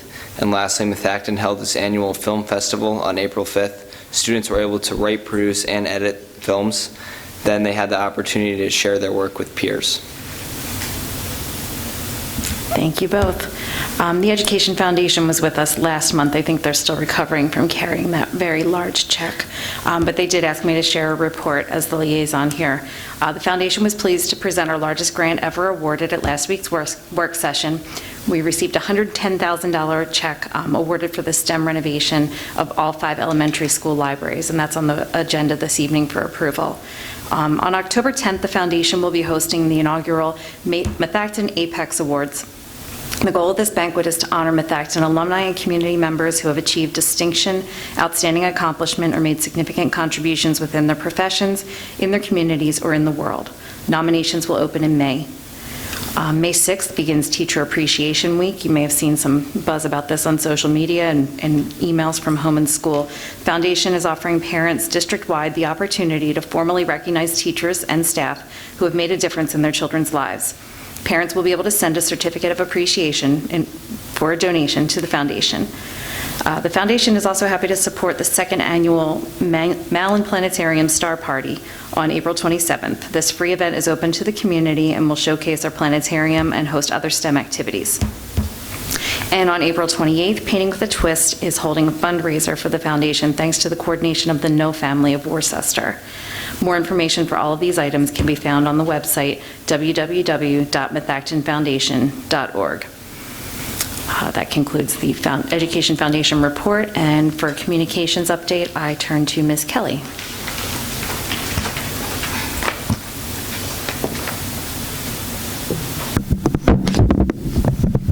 Thank you and good evening. There are a few items I would like to share from the Communications Department tonight.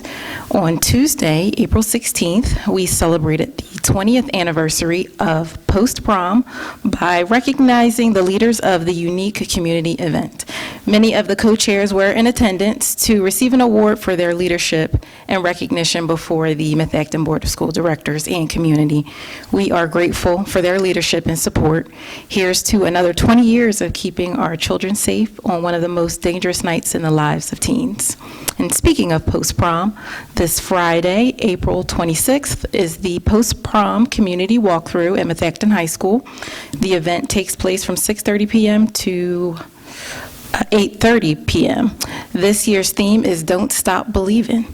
Bring your family, friends, and neighbors and see how the school is transformed into the place to be after the prom, thanks to the hard work of hundreds of volunteers. And a little more information about the Malin Planetarium Community Star Party. You've already mentioned that it's this Saturday from 6:30 p.m. to 10. It's rain or shine. Right now, there's a 50-50 chance of clear skies, so keep your fingers crossed. Go to www.methacton.org/planetarium and click Community Star Party to pre-register for this free event, and it's held at Arcola. Some of the Community Star Party activities will include planetarium shows, moon phase demos, space-themed arts and crafts, and so much more. You can even bring your blanket and binoculars for a laser-guided tour of the sky. This event is fun for all ages. You don't want to miss it. And finally, there's some more exciting news from the athletic department. I'm sure you thought you heard it all after the M Awards. After weeks of practice, Methacton's unified track team holds their first meet this Thursday, April 25th, at Abington High School at 3:30 p.m. The team's first home meet is scheduled for May 8th. And if you're not aware, Unified Sports is a program where high school students with and without disabilities can compete together. And that concludes my report. Thank you.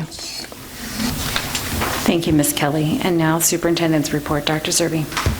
Thank you. I have no comments for this evening. Thank you, Dr. Zerbe. Before I open it up to public comment on board action items, I recognize a lot of faces that are here this evening that are not typically here. I know that there is an item based on community feedback that has gotten a lot of attention, item 10C, number 2, and while I anticipate, based on last week's meeting, that there's still going to be some further discussion from the board this evening. I am going to recommend when we get to that item that we table it based on the feedback that we've gotten. I still welcome the feedback from the community. I want to hear from you, but I just wanted everyone to know that that's my intention for this evening. So with that, I will open it up to public comment on board action items. Mr. Andrews.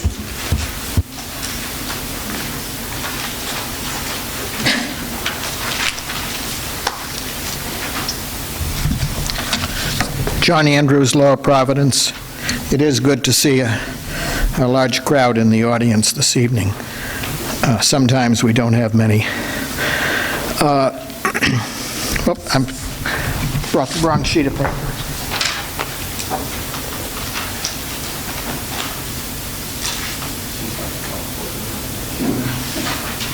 Sorry.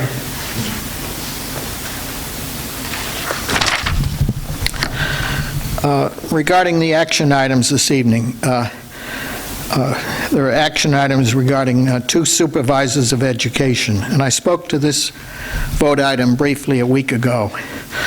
I protest that the selected personnel are in a change of status event. There should be normal postings for new positions. It would be a change of status if they were just moving from one school to another as principals. The supervisor of either education program is not the same as a principal's position. And I disagree that we need a supervisor of secondary education unless there is a salary change at the principal position, as I see many principal responsibilities delegated to that new position of supervisor of secondary education. Thank you. Thank you, Mr. Andrews. Anyone else for public comment on board action items? Mr. Bickelman.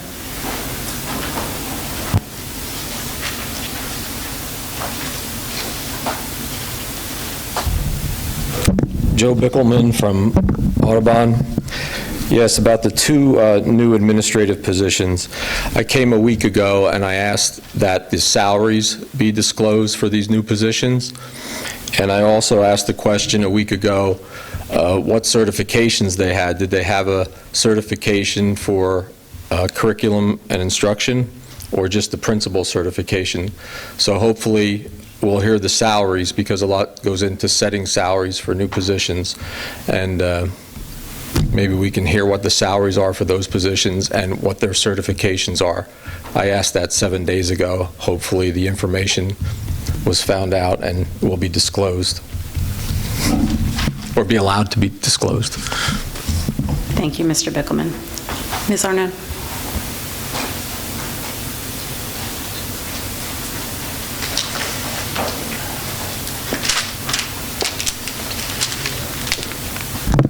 Kelly Arnone, Lower Providence. The reason I'm speaking here tonight is because several teachers and parents have reached out to me, knowing I don't mind getting up to speak, concerned about the reduction of 3 elementary teachers and 1 gifted teacher at Skyview. It was particularly worrisome that the amount saved by cutting the 3 elementary sections, $255,000, is remarkably close to the amount needed to add 2 new administrators, $240,000. While this may very well be a coincidence, it did send up red flags for some faculty and the public. Regarding the gifted program at Skyview, there were some excellent points made last week. I have 2 gifted daughters, and with my experience as having been a secondary teacher, I'm well aware that areas of giftedness can vary greatly between individuals, and it seems unlikely that a social studies class could easily meet all these needs. However, the time spent and relationships developed in a self-contained gifted class is a huge benefit. Has any consideration been given to providing self-contained gifted classes in more than one area, perhaps a social studies or language arts course and a math or science course? It doesn't seem as though removing a gifted teacher, dramatically increasing the gifted teacher's GIEP caseload, and cutting gifted instruction time is going to do much to improve the program and meet the needs of the child. Also, something I noticed tonight on 10C number 2 of the agenda, it's quoted that this change is being made as a result of a substantial decline in enrollment, but I've heard no mention of that prior to tonight. Has the gifted enrollment declined that I'm unaware of, perhaps? Concerning the elimination of 3 elementary teacher positions, I understand these decisions are a mathematical balance done every year and can change prior to the start of the year, but one thing that seems to be left out is if there are any additional challenges to consider outside of just the numbers. I can only speak regarding Arrowhead as that's where I have experience, but I'm curious as to whether or not staff is consulted prior to making these determinations. I ask this because according to Dr. Zerbe's enrollment chart from last week, as of April 1st, 2019, there are 75 students in Arrowhead second grade, meaning all sections will be completely full with 25 students from the start of the year, with 1 section removed for next year. The 24.3 estimate that we were provided with appears to have been based on old data from October. Anyone who spent any amount of time in a school setting knows that occasionally a group of students comes through that's more difficult than others. There's a disproportionate number of challenging students in Arrowhead second grade class this year. They have more emotional and behavioral needs than the average class, it appears. One of my daughters is in second grade there and is an easygoing student, never gets in trouble. But even for a child that thrives at school, we've seen some spillover of frustration at home after being with uncooperative peers all day. I volunteer there very frequently, and it's clear why she becomes frustrated.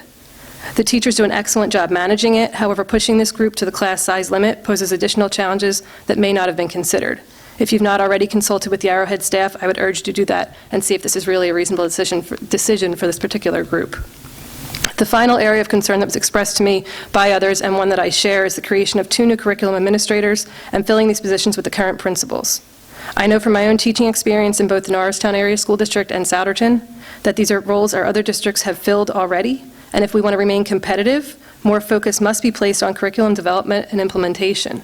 However, there are a lot of unanswered questions I feel that need to be answered before this decision could be made. Is the pay scale for a principal and curriculum director the same? Would it be more cost-effective to hire someone from outside or expand the search internally? Would we be able to get better qualified candidates? On Methacton's website, it states that Dr. Reddish has been an elementary principal in Methacton for 16 years, since 2003, and was an elementary principal prior to that and a high school teacher before that. For approximately the past 2 decades, she's been an elementary principal. Does she have any recent secondary experience that makes her truly the best candidate for a secondary curriculum leadership role? It was also somewhat unclear in Dr. Zerbe's presentation what exactly Dr. Katona's future responsibilities would be. Could she take on the secondary curriculum role as she has handled it so well thus far, with the elementary portion given to another administrator, requiring the hire of only 1 additional administrator for the time being? While it's clear improvements are needed, I would hope that some things get taken into consideration prior to a decision being made. Thank you for your time. Thank you, Ms. Arnone. Yes.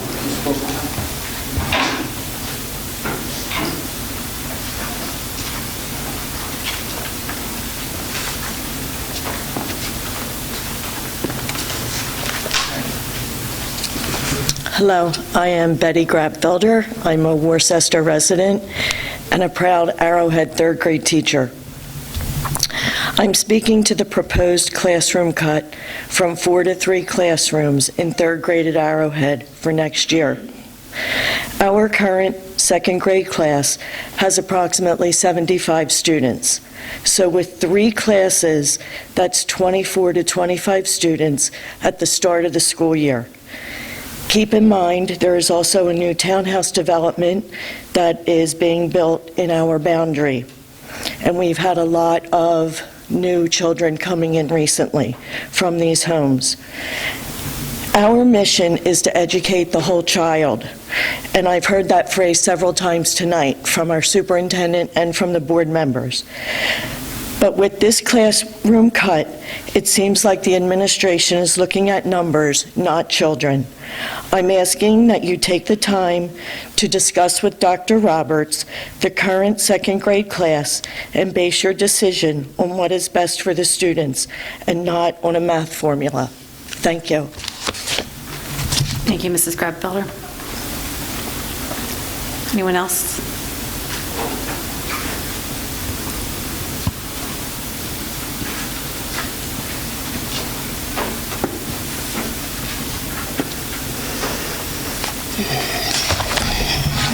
Good evening. My name is Kelly Skinner, and I'm a resident of Eagleville. I just want to discuss the proposal to reduce a gifted teacher from Skyview and radically alter the gifted program at Skyview. I just found out about it last Thursday. I was not previously advised. I have 2 children in the gifted program. My son, who's in Skyview in the gifted program, is dual IEP, has been the entire time at Methacton. We heard tonight how going into middle school is a critical time period in a child's life, and that mental health is underlying the program in middle school. If you take away part of the challenge program for these special children at Skyview, you're going to be undermining what we already know is a critical time in a child's life as they try to enter middle school.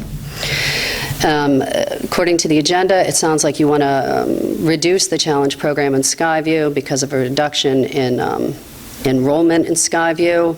Contrary to that, it looked like on the board, the Skyview enrollment, you anticipated increasing in the future. So I'm not sure what the accurate response there is. We've heard tonight how curriculum changes have serious impact. Generally, they impact the teachers and how the teachers feel about the job they do, and changes in curriculum impact student performance. You understand that changes are tough when curriculum changes are considered. And so in light of all these issues, I wonder why now it's necessary to change a program that not only is working, but is excellent. It's a model program. So what I saw tonight with Dr. Mangano's presentation, you're changing format of curriculum. There's data collection. You asked her for more information. She's going to get back to you with more data collection. There's been an inquiry by the board. You made salient questions to her. I don't see any evidence that that inquiry was ever made with regard to the reduction in the gifted program at Skyview. If it has, I apologize, but I have not seen it.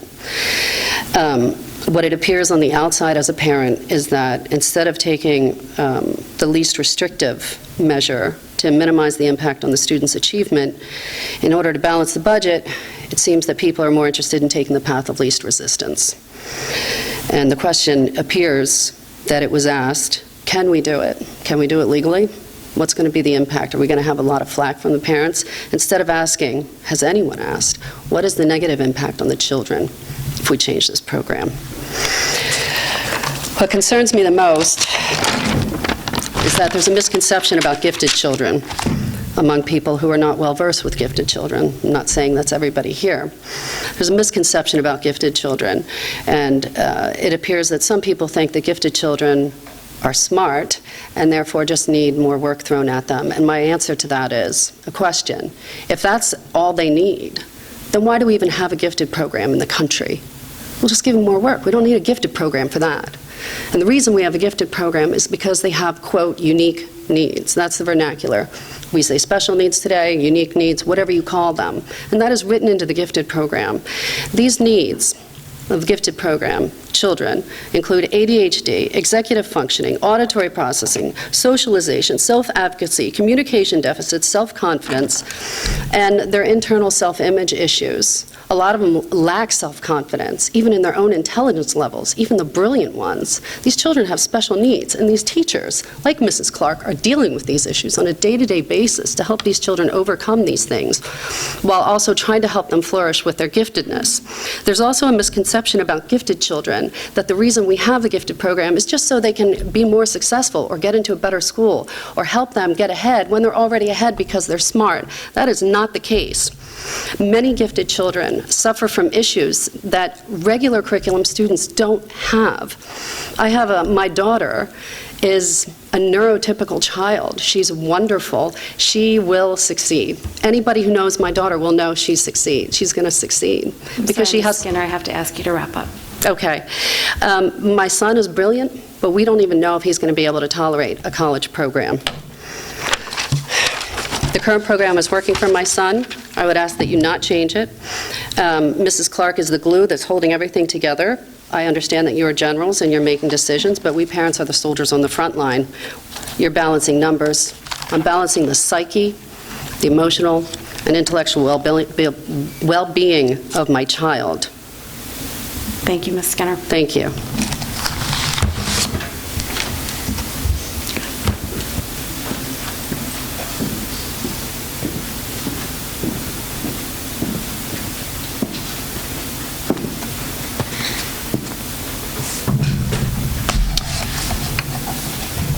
My name is John Ferrara. I live in Eagleville. My daughter Margot is in the 4th grade at Eagleville Elementary. I'm here to comment on the proposed changes to the Challenge program at Skyview, which she'll be entering next year. When Margot was in 1st grade, I'm told that she was the youngest child who had been admitted to the Challenge program in the district. I'd like to tell you a bit about Margot. I have a video of Margot speaking her first word when she was 11 weeks old. She started reading by the time she was 3, and when she was 4.5, we had a problem with her staying up hours past bedtime reading chapter books. I brought along 2 of her science fair projects. In the first here, she tracked changes in the sun's position in the sky over several weeks, illustrating the relationship between the changing of the seasons and the tilt of the Earth's axis. Margaret did this project when she was in kindergarten. Second project here is from this year.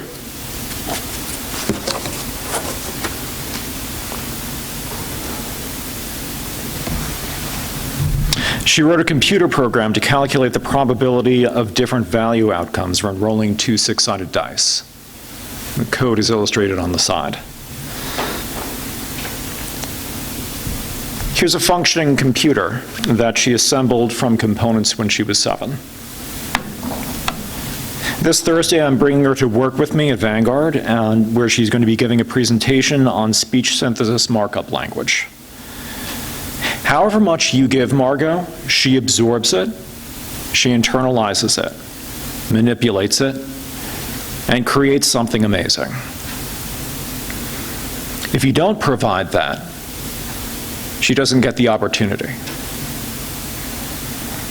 Margot has a GIEP, which my wife and I signed after reviewing the details of the Skyview Challenge program, which is described here. The students are clustered in a select number of the regular education homeroom classes.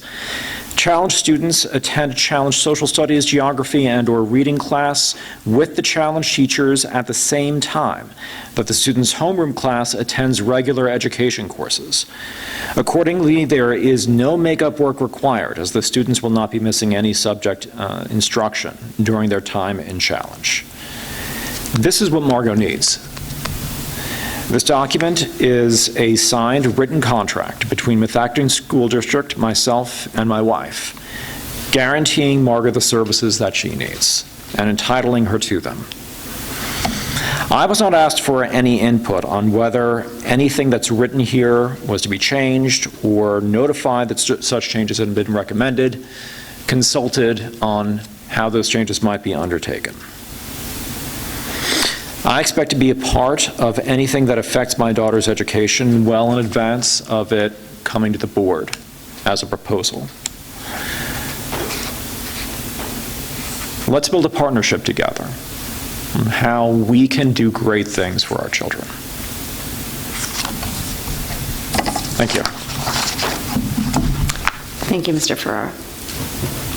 Anyone else for public comment on board action items? Ms. Cohen?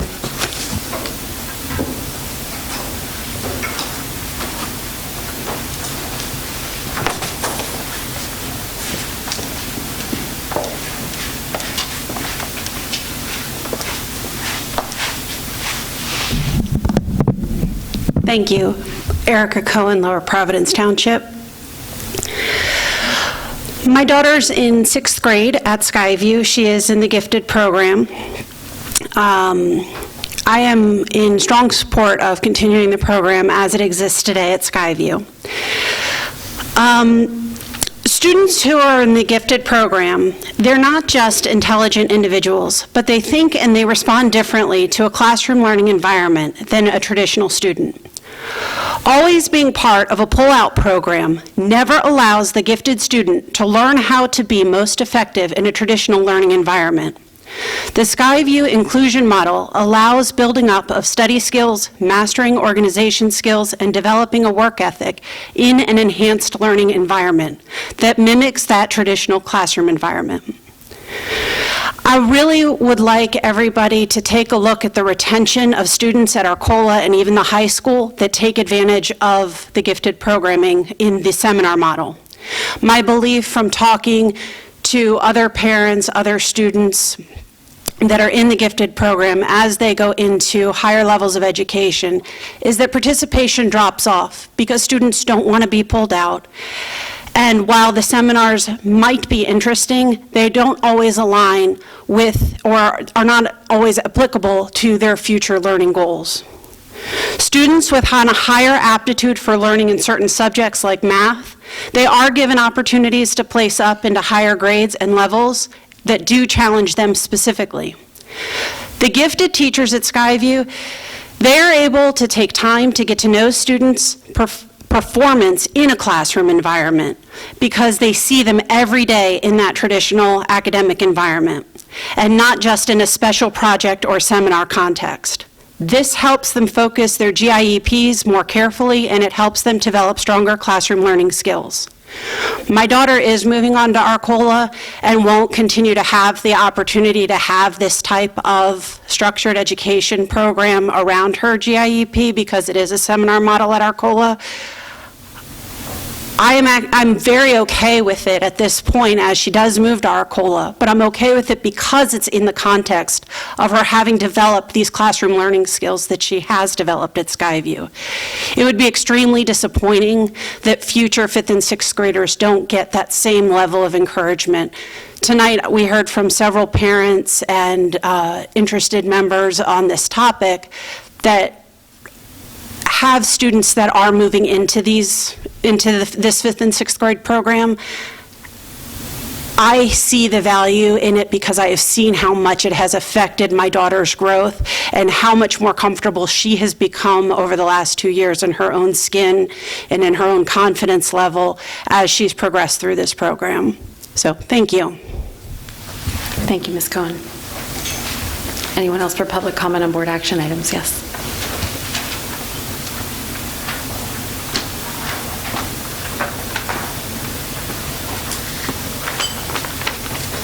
Andrea Sanka, Lower Providence, and I'm an Eagleville parent. I actually can't believe I'm doing this, so I apologize ahead of time for any of my flubs.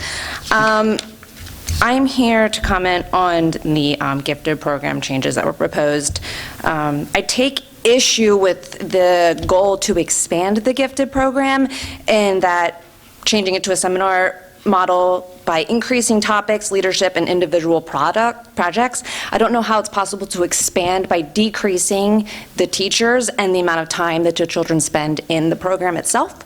I'm kind of here because of the timeliness. I am new to the gifted game because my daughter was just admitted, and I literally just had her GIEP. She's a 4th grader at Eagleville. And on April 4th, I met with Mrs. Santucci, her teacher, Mr. Ross Landis, and very briefly, Dr. Reddish. Mrs. Santucci and Mr. Landis answered all of my questions. He gave me tons of information.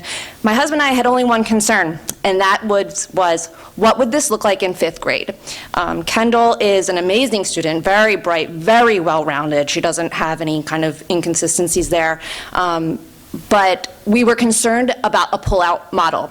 When Mrs. Santucci explained everything to me and explained how it all worked and that she would kind of go every day with the same kind of group, I had absolutely no questions. This is exactly the kind of program that I think that she would need in order to be a successful student. Here we are 2 weeks later, and that's much different. If I had gotten the pull-out answer, I would have gone home and discussed it with my husband and my daughter to decide if that's something that she wanted to do. So it's a very interesting change in 2 weeks. I appreciate all of your time and commitment and your opinions, and I can only speak as a parent and advocate for my student, and possibly think students like her, and also my experience in education, as I spent more than half of my life at this point, because I'm still young enough, to more than half as a student in education. As it is right now, the 5th and 6th grade in Methacton is a transitional blended model, from what I understand. And the gifted program addresses the needs of gifted students in a way to help them recognize and develop their individual study skills, because those are not met in normal traditional classrooms. To cite the 7th and 12th grade model and elementary support for that seminar model ignores the fact that tracking is present in higher grades in honors classes and AP classes that does not exist in 5th and 6th grade, and the course material is less in the K through 4. These are some of the most unique minds in our district. It's been said a couple times already, and this is a very pivotal time and a transitional period for these kids and their academic growth. And these children specifically will most likely have the longest and most in-depth academic careers, which is what they will be by the time that they're finished all of their education. And by going to the seminar model and very limiting of what that will be, will impact them up and through probably their 30-year-old selves and their success. You know, I wonder what the impetus for this change was, because by listening to last week's meeting, I couldn't really understand it. Ms. Drummond raised pretty much every question and concern that I had, and on the surface, it looks like it's to decrease $85,000 from the budget. And I just hope that you take everything into consideration and make the right decision. So thank you very much. Thank you, Ms. Zonka. Anyone else for public comment on board action items? Ms. Bogart.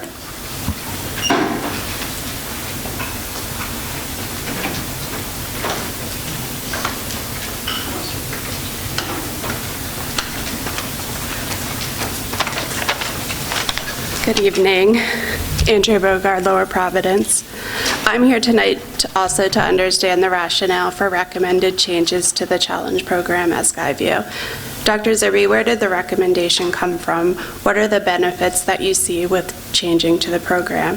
What value will it bring to our students and teachers? Or for transparency, is it just cost savings? If it's just cost savings by eliminating resources, what other challenges and costs will we foresee in the future?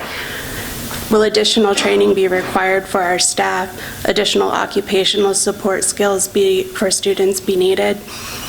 This could easily outweigh the cost savings. My biggest worry as a parent is that gifted children often have different interests than their peers. These differences lead to difficulties in socializing and feeling they don't belong, which is exactly what the pull-out method would do. This has been my experience for my son. He struggled in elementary, and as an upper elementary student, I feel it would be even more challenging. I've spent my entire 4th grade year promising him that it will be better at Skyview. You'll meet kids with the same interests, that share your same interest. And now I'm not so sure I should have made those promises. Sorry.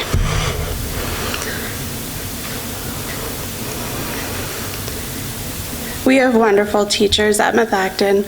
Unfortunately, I've also had experiences of teachers with limited to no special expertise in how to instruct gifted students.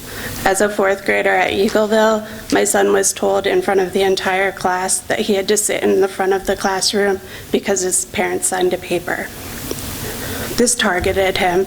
It was not only unacceptable, but another reason he continues to feel different amongst his peers.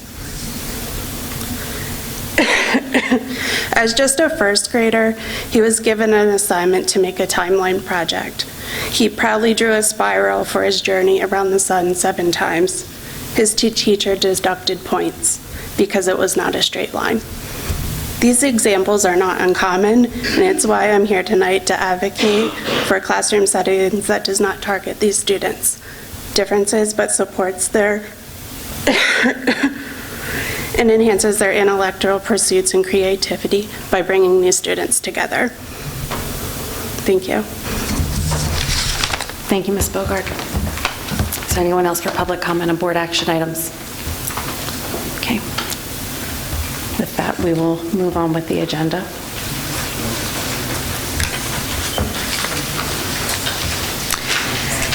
May I have a motion to approve the board meeting minutes for the March 19th work session and the regular board meeting held on March 26th as attached? Mr. Navarette, and a second. Ms. Reese, any comments from the board? All those in favor? The motion carries.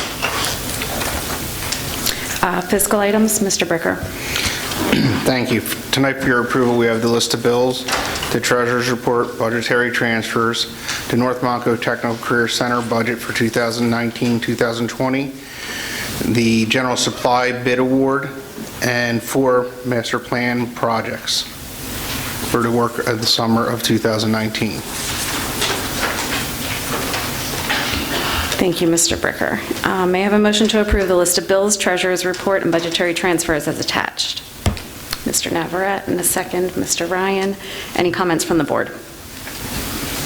I just have a quick question. On the list of bills, I think I'm seeing a payment to Ford Motor for the lease payment on the driver ed car, and I know that last month we approved to purchase driver ed car, but it didn't state the timing.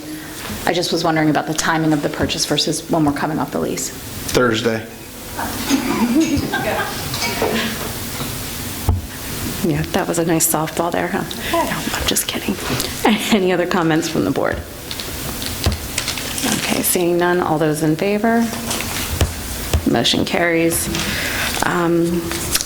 Moving on, may I have a motion to approve the North Monco Technical Career Center budget for 2019-2020, items 1 through 4 as listed? Ms. Reese, and a second, Mr. Earnshaw. Any comments from the board?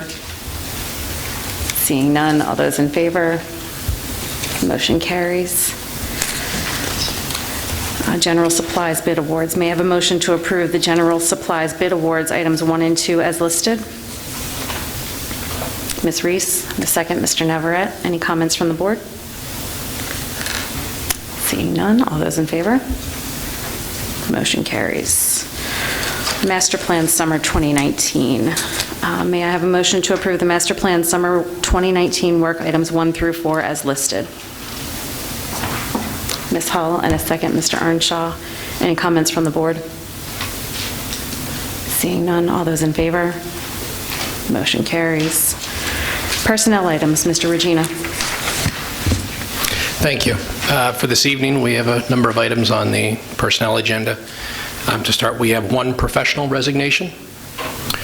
We have 2 classified resignations. The professional resignation was for retirement. The classified, 1 is for retirement and 1 is for resignation. We have 3 items for the elimination of professional positions. Each one of those is for 1124-2 of Public School Code.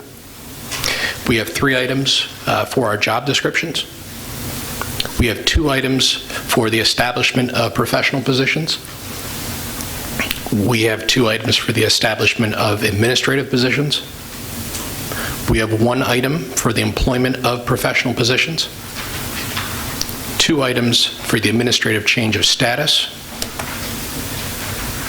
1 item for classified change of status. 4 items for professional uncompensated leave. 3 items for classified uncompensated leaves. 5 items for supplemental contracts, and 1 item for the volunteer list. Thank you, Mr. Regina. We'll start with the resignations. Can I have a motion to approve the personnel items A and B as presented here? Ms. Reese, and a second. Ms. Drummond, any comments from the board? Seeing none, all those in favor? The motion carries. So now, I'm going to go through these one at a time. Can I have a motion to approve item 10C1, which is to approve and concur in the recommendation of the superintendent to curtail or alter the educational program as a result of substantial decline in course enrollments. This would be for the 2 K-6 teaching positions at Woodland, 1 K-6 teaching position at Arrowhead. Ms. Reese, and a second, Mr. Winters. Comments from the board? I will just reiterate what I said last week. I think Ms. Grabfelder, I believe her name was, made very good points that you can't just go by the numbers, and we don't, and that's why we talk about class size all the time and try to keep it at a lower level than many neighboring districts. And it has been brought to my attention by several teachers this year and last year, and I think we said it best last week. I was speaking with Mr. Roberts and some others, that sometimes teaching 23, 24, 25 kids is all well and good. And sometimes there's 1, 2, 3 kids in that group that make it very, very challenging. And that's why we have different supports in place. In an ideal world, we could keep everything exactly as it is, but it's not an ideal world. We are trying to clean up the budget process. That does not mean just think about numbers. But as I said before, some of you who come back in July or August may see us adding a position. And that's what we will do. Just like we add in July or August based on new enrollments, that's what we do, and it's not ideal. But for now, this is the best system that we have. And so I just wanted to reiterate what I said yesterday. And we have fought for lots of positions. Any other comments over here to the right? Ms. Drummond?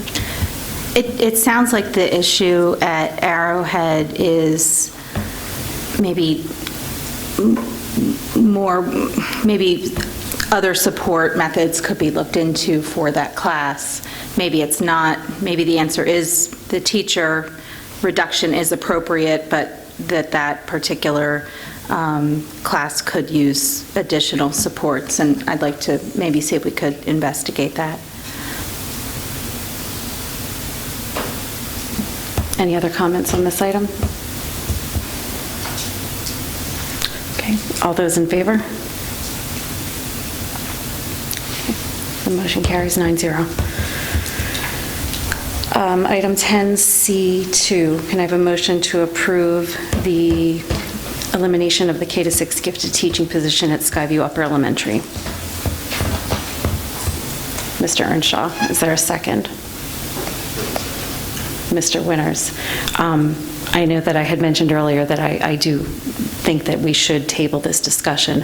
However, once there is a motion to table, that ends all discussion for the evening. So before I get to that, I want to give us a chance to have a little bit of a conversation here and continue some of what we talked about last week, respond a little bit to the substantial amount of feedback that we've gotten from the community. I know that when I spoke about this last week, I was in support of this reduction, and a lot of that was based on my personal experience with the gifted program and where I saw my particular student thrive and where I've seen struggles. And given the feedback that I've seen in the past week and given some time to reflect on it a little bit more, I'm realizing that it is a premature decision, and I'm realizing that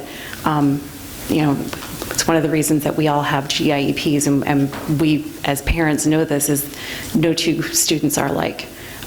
My experience with the gifted program is not going to be the same as somebody else's experience with the gifted program, and so I think it's important for us to take a deeper look and a deeper dive into this.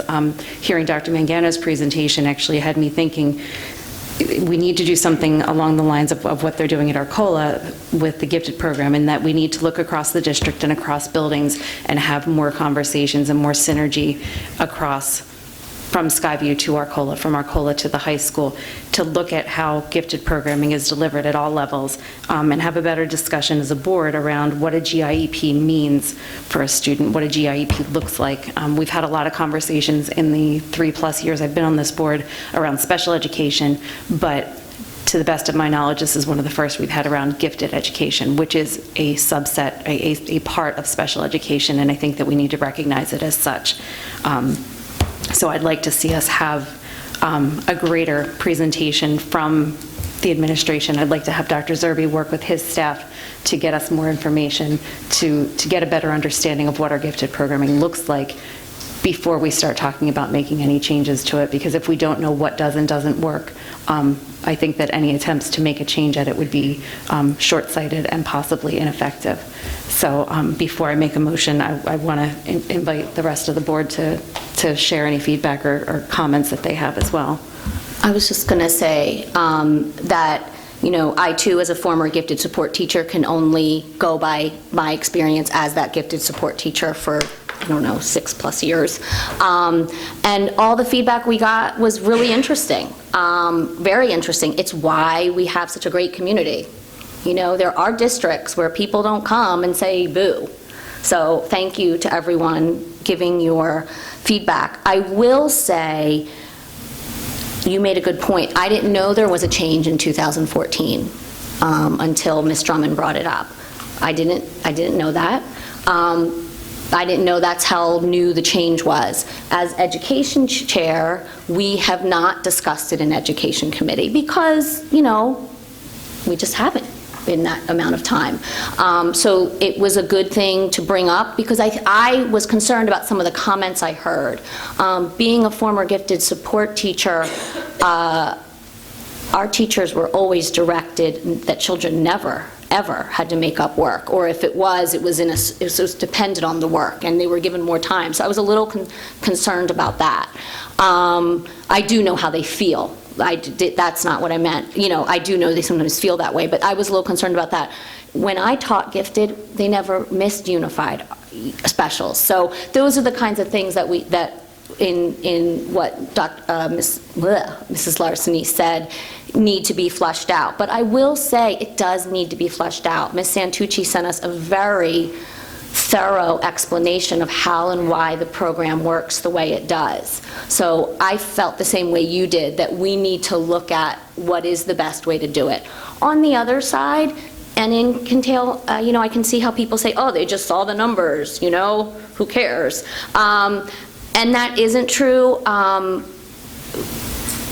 There is a reduction in the number of gifted students. So we can't always be efficient.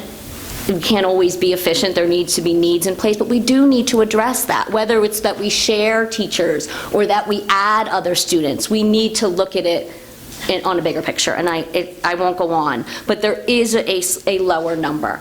And I do want to give it, we have discussed gifted at education, so I shouldn't say that. We haven't, I apologize, I misspoke. We haven't spoken directly to this programming issue, but I will say the district is very aware of its gifted students. That universal screening edition was huge. We did that universal screening because some kids fall through the cracks. Those children that need support, their gifts may not be obvious. So we do approach the gifted with care, but we have not discussed programming in education. It doesn't mean, of course, it's discussed, but it hasn't been discussed at a committee level. So I do support everything that you said. Thank you, Ms. Reese. Mr. Winters, you look like you had something to say. Okay. Oh, Ms. Reese, I just want to respond to the point. There actually, I was in error on that point when I spoke last week. There actually, when the gifted program was implemented at Skyview, it has been that way the whole time. I had seen something dated 2014 that implied that it was no longer a pull-out, but I was wrong on that point.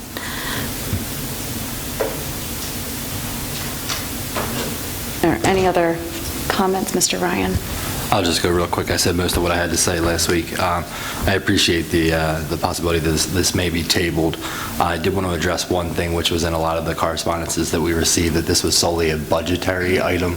And I did reach out to some that, you know, in no way was this solely a budgetary discussion. If you go back and you read or you go back and you look at the video, you will see that I think probably over 90% of the comments was about programming and about, the differences between the two.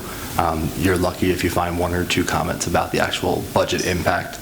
But I don't want to focus on that. I do see this as a perfect opportunity, though, that when an issue comes up or a voting item comes up, frequently, staff might not be happy with it, or maybe parents might not be happy with it. But I think it shows that there's a definite thing that needs to be looked into when both staff and parents of students involved are saying that, slow down, wait a minute, this works for our students, this is why.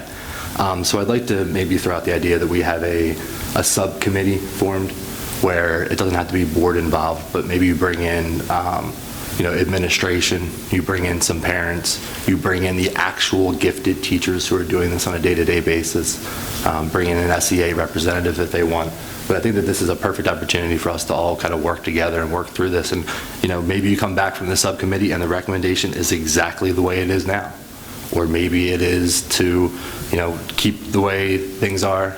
Or maybe it's a hybrid between the two. But I think that the process of going through that and that discussion with all relevant stakeholders would be important. I completely agree. I think this gives us an opportunity where we examine the gifted program from kindergarten all throughout the high school. You all have brought up some great information, and I truly believe that we could strengthen the gifted program even further. So I agree. We do a focus. I recommend doing a focus group with the staff, the administration, and the parents. Things that came out that you want to work with the children is they're socializing, they're even elementary school, to hear the things that they're going through with their peers, being able to provide professional development for teachers in regular education on gifted students is necessary. So I think along with it, when we look at how the program is being developed, but it will also help out what professional development the teachers need. And even with the students, what kind of reach out program we can implement also. So I feel that we should table this and research it, and this provides us an opportunity to just grow even further with the gifted program.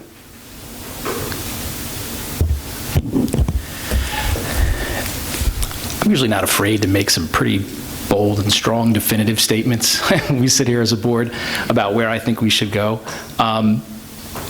This is one area where I'm weak, and I'm fortunate, and I have a great network of people around me, especially my wife's worked in this district for, 19, 20 years, so I know a lot of people, even in this room, other people that I've been able to reach out to over the course of last week and learn a lot about what our program is at different levels throughout the district. I think this is a good opportunity to educate us as a board. I think the most senior of us are here for 3.5 years. We've all had kids go through this district, some of us through gifted, some of them not. This would be a really good opportunity to educate us about what we do as a district as far as a gifted program, what works, what doesn't work, and hear, not just from, say Susan or Mary, but, our coordinators and I don't know, give us an idea of what it is that we're doing and provide that direction. Just like we reach out to stakeholders in other areas, we had a great tour today, and you went through a great list of, people that had some major decision. And again, one I haven't been shy to speak about. But I think, at least for me personally, this is a great opportunity for us as a board to learn more about what we're doing well and maybe what we're not in this area, why things work maybe at Skyview that wouldn't work at our Cole or the high school or vice versa. If I may just briefly speak again, I just want to thank the public and the staff and my board members just for the feedback around this issue and the information that you're providing to the board on your perspective around this type of education. Thank you. Yeah, can I just add to that? Sorry. You are so right. I know there's a lot of people that have left. I love that we have people that are so passionate about what is happening in our district that they are coming out to speak on behalf of something that they believe in. It's why all 9 of us are sitting up here on this board today. There are issues that were important to us that we decided to get involved and have a say and come up here. So thank you for being here. Thank you for making your voice heard, because not all of our experiences are the same. One of the great things about our board, I think, is that we have such varied experiences. We all draw on specific, we all have interests in certain areas that makes us strong as a group. Your voices help make us stronger, helps make our district stronger. So keep coming out. Thank you. Thank you for sharing your concerns.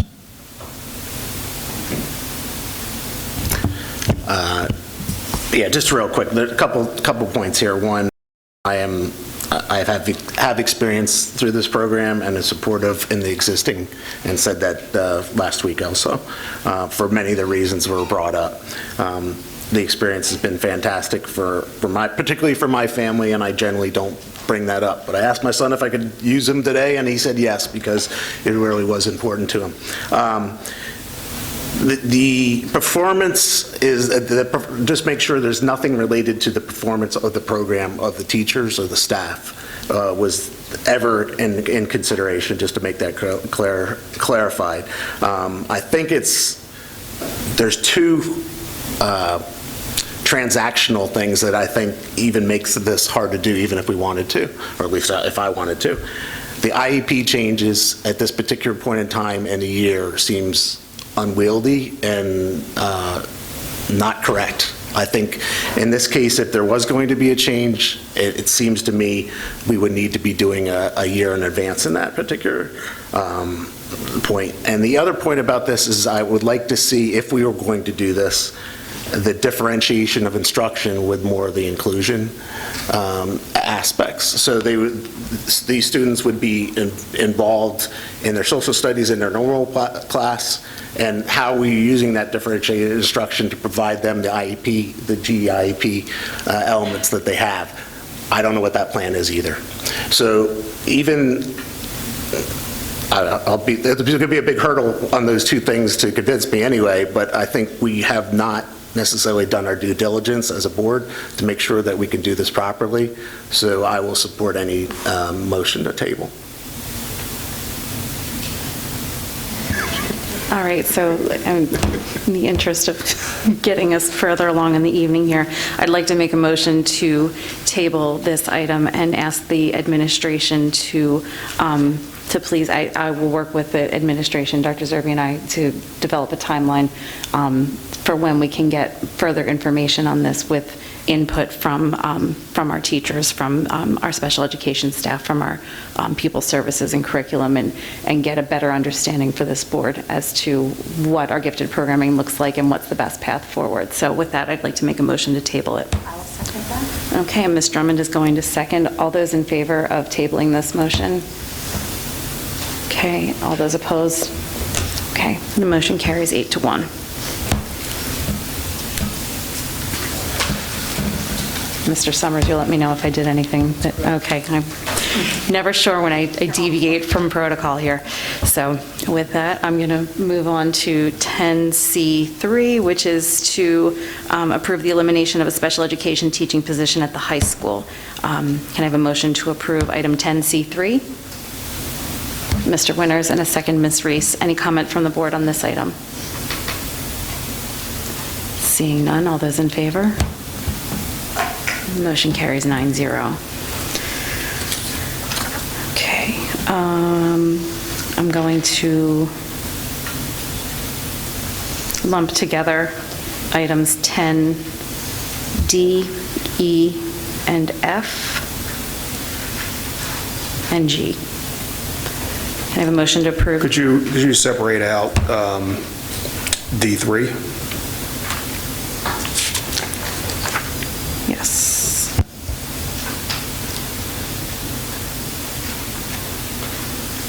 Would it be okay if I just made the motion for those items and then we can still have the discussion about that? Or do you want to vote on that one separately? Vote separately, please. Okay. All right, then I'll take a motion to approve items 10D, 1, and 2. Ms. Reese, and a second, Mr. Winters. Any comments on items 10D, 1, and 2? Mr. Earnshaw. Yeah, I just have a concern, and it really is not just 10D, 1, and 2. It's really the whole chain of events relating to these positions. I have a concern that we're going from job description and establishing the position and then placing 2 people in that position. I don't think that's the right chain of events to fill these 2 slots. I know I did have a question about the change of status for these 2 positions, and I do know that when we previously created a position in the curriculum office for Miss Ricky, this was, I believe, the procedure that was followed, in that it was a change of status. She was previously a building principal, and she was placed into that position. So for what that's worth, it is something that we have done as a board before. Okay. And I'm not head of HR or anything else, but I have learned from switching from the corporate world to the education world, especially the public school education world, it's a different world. Meaning there's like timing considerations, and that if you need a principal, you can't say, it's better to say you need a principal in whatever time of year than another time of year. So I will say that sometimes the difference between corporate and education is bizarre. Yeah, that wasn't my frame of reference at all. Okay. So, thanks. I just wanted to say that I agree with some of what Mr. Earnshaw said, and I won't rehash everything that was said at the work session last week, but I'm against the creation of these positions, so I will be voting against the job descriptions, the establishment of the positions, and the people in those positions.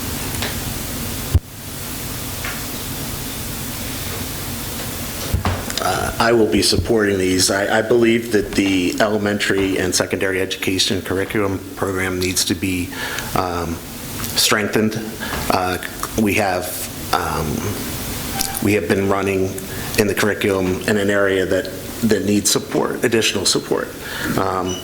This is not related to moving positions from a union position to administration. That has nothing to do with it. It's the need for the educational aspects of increasing what we do on the curriculum.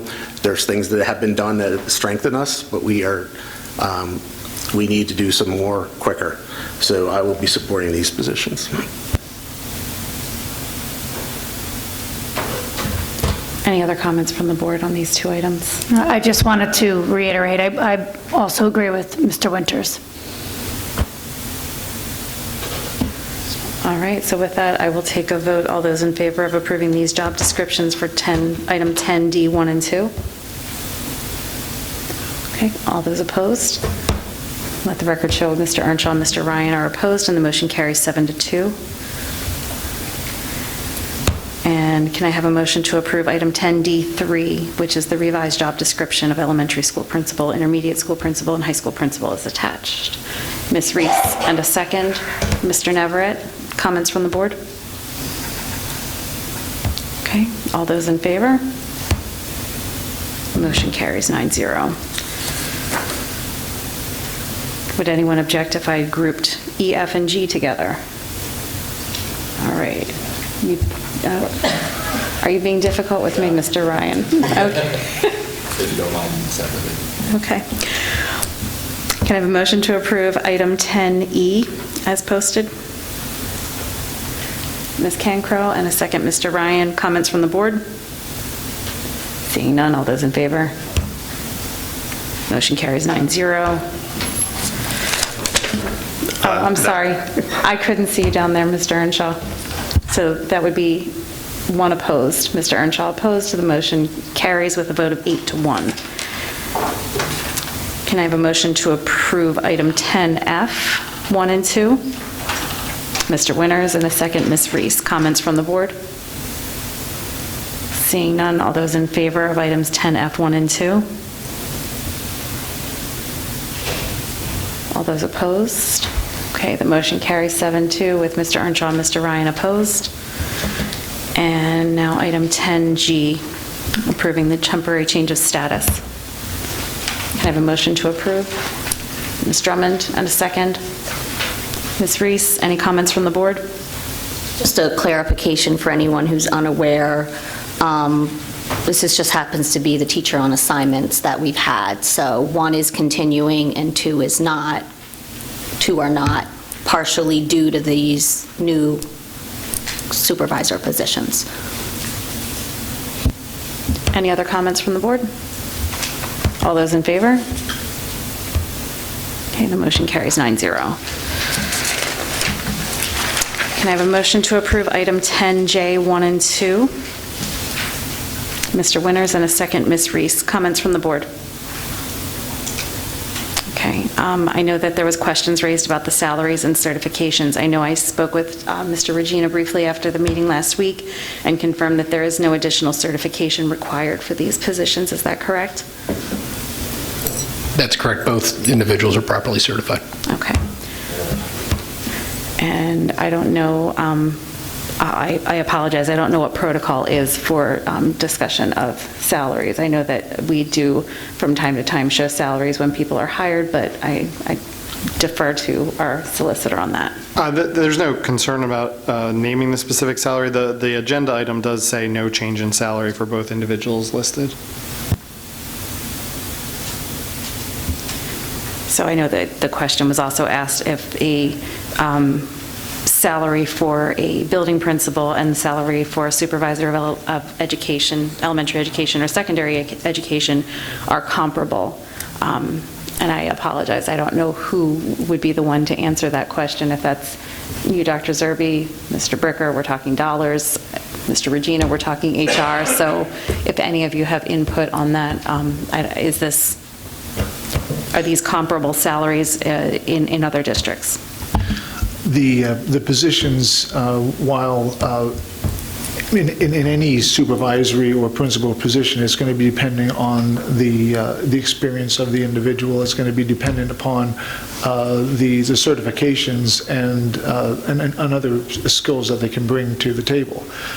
These salaries of the existing employees fit well within the structure of other like positions within other districts in the county. They're certainly not the highest.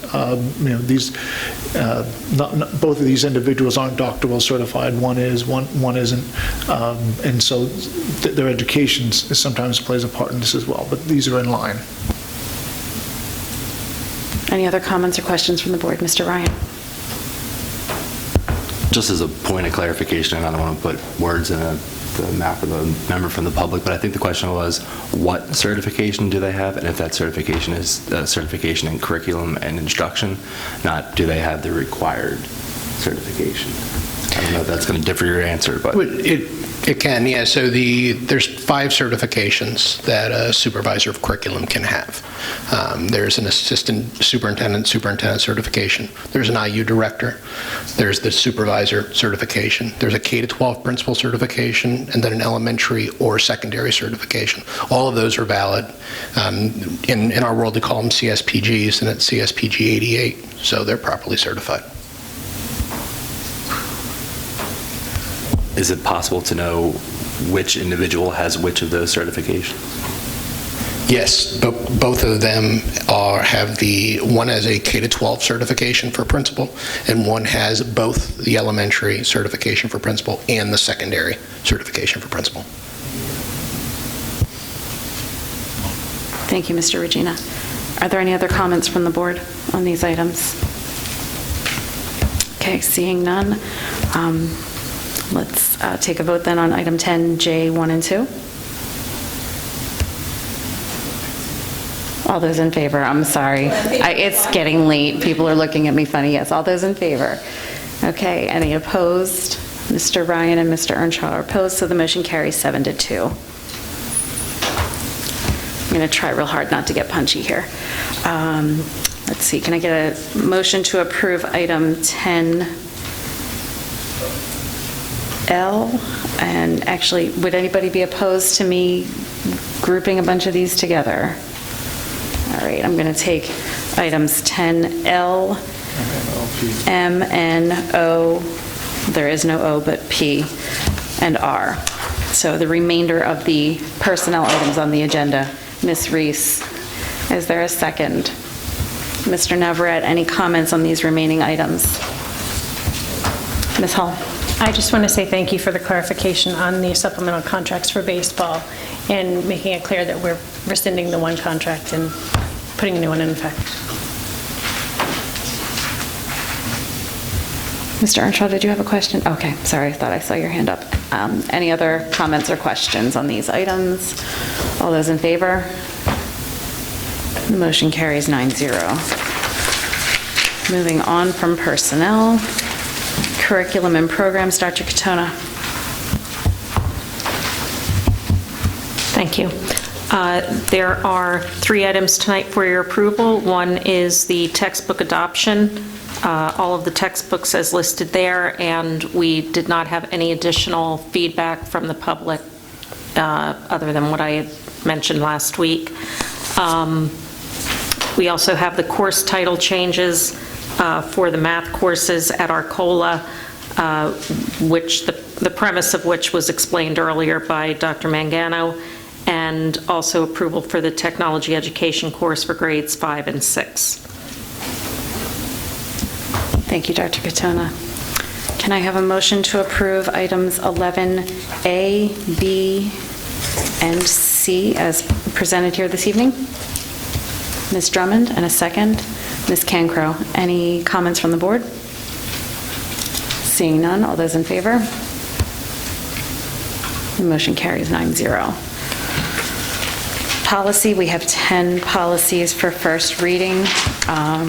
Does anyone have any comments on those policies? I know they're not up for a vote this evening, but okay. And then for second reading, we have 15 policies. So may I have a motion to approve the second read policies, items 1 through 15 is listed?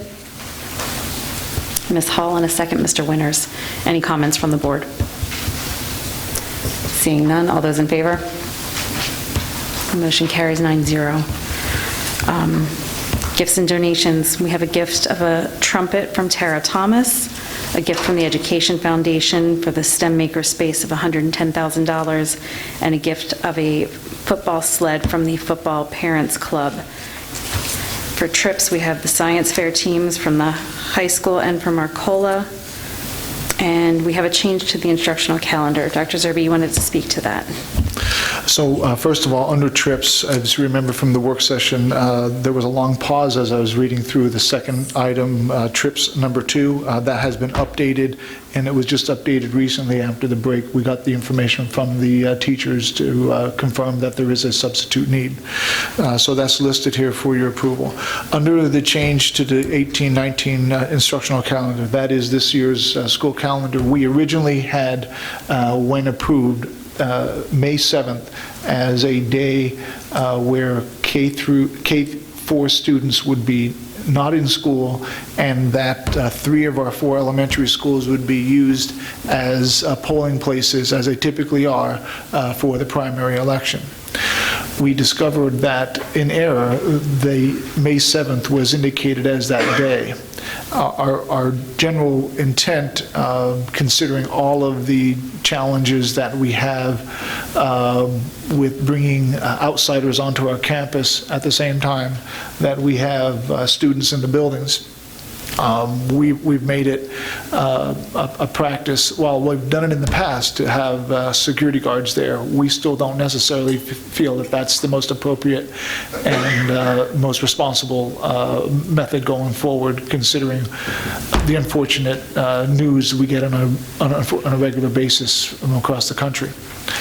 Considering all that, it's my recommendation that we move the Act 80 Day, which was originally scheduled for May 7th for teachers in grades K through 4 with students being off, to a regular student day, and that the actual primary election day that was missed on the 21st of May be added, and that be the Act 80 Day with students not in attendance and staff in professional development for that day.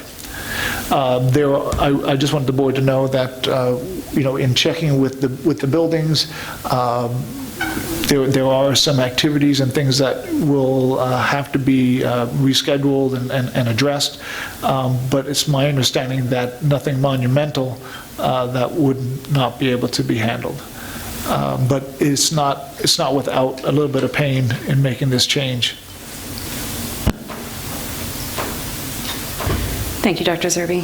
May I have a motion to approve the gifts and donations and trips as presented? Ms. Reese, and a second, Ms. Drummond. Any comments? Seeing none, all those in favor? The motion carries 9-0. And may I have a motion to approve the change to the 2018-2019 instructional calendar as presented? Ms. Reese, and a second, Mr. Winters. Any comments from the board? I'm sure this goes without saying, but just if we could get a communication out ASAP. I'm sure there's people that made doctor's appointments, and I know that's a stupid comment, but obviously you would do that, but obviously this was an error that happens. People are humans, but I'm sure that will affect some people, and some people have enough time to maybe change some appointments or whatever they've got going on. It's already written, ready to go tomorrow morning. Any other comments from the board? Seeing none, all those in favor? The motion carries 9-0. Dates for board members' calendars. We have our usual slate of meetings in May, and then June 4th, we have our special meeting regarding the Arrowhead Forward project. Please note that some of the typical days of the week for these meetings are changed in May. The 16th and the 22nd are not Tuesdays. That's a different schedule than we usually have, so take note. Is there any old business here this evening? Any new business? Okay, and with that, I will open it up to courtesy of the floor.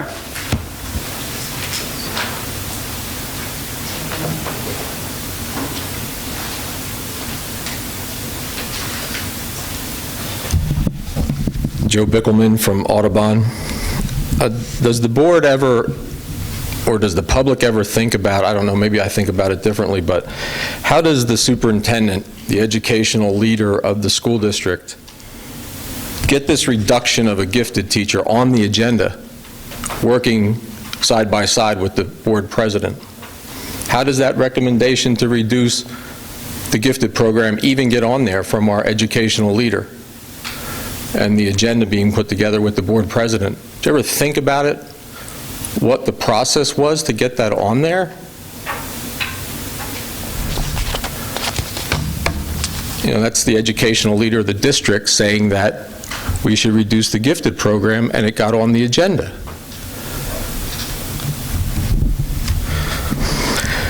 The other item, I didn't find out, there's 2 new positions in the district.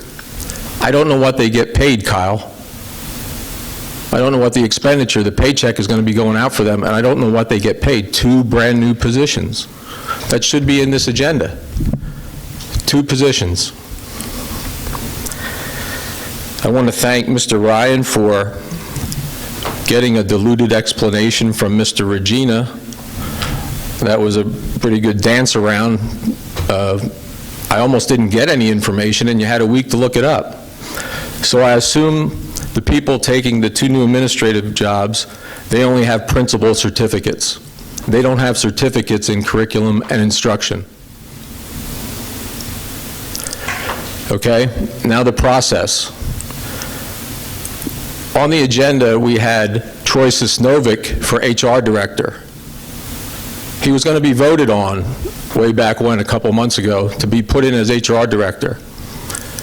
He was taken off the agenda, and we decided to go outside and advertise and go through a process to make sure we got the best person, Mr. Regina. So these 2 administrators, it's the same deal. They're on the agenda. The board knew about it for a week. They didn't get to ask all the questions. They didn't see the analysis of the salaries for Montgomery County in like positions. All the questions that you should have asked about the administrative positions. You had a week to do it. The process wasn't the same for Troy, for these 2 people as it was for Troy. Why didn't these 2 people get yanked from the agenda and decide to go and outside the district, like what happened to Troy? It's a different process for these 2 people. Another item has to do with Arrowhead. I want all my comments stricken about what I did about, closing Arrowhead, what I said about Arrowhead, all the empty spaces and things like that, because I didn't know full-day kindergarten was a done deal. I didn't have that piece of information. If I would have known that, I wouldn't have said anything about there's room. I didn't know full-day kindergarten was the plan.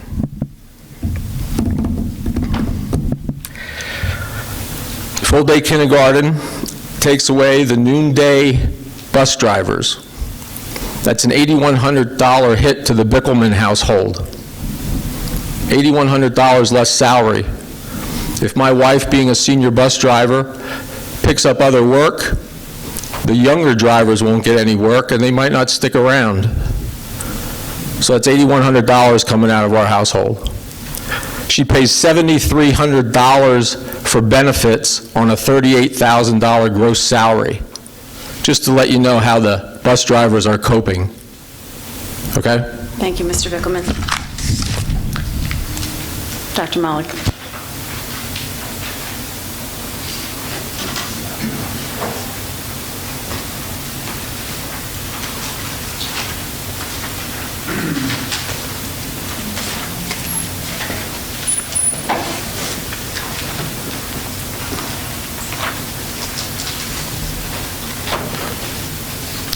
You do Dr. Zerbe.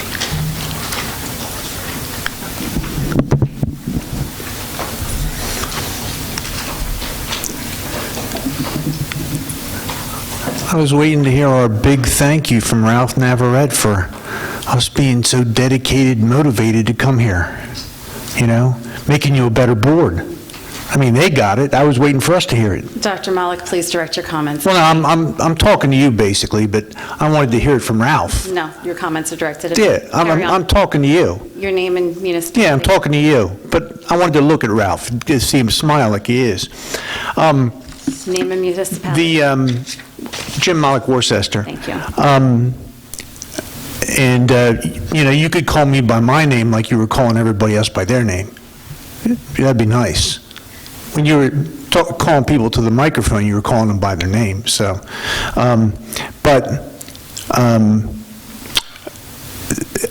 The thing that really got me was the answer that Dr. Zerbe gave Mr. Earnshaw to his question about our COLA's utilization, less than 60%.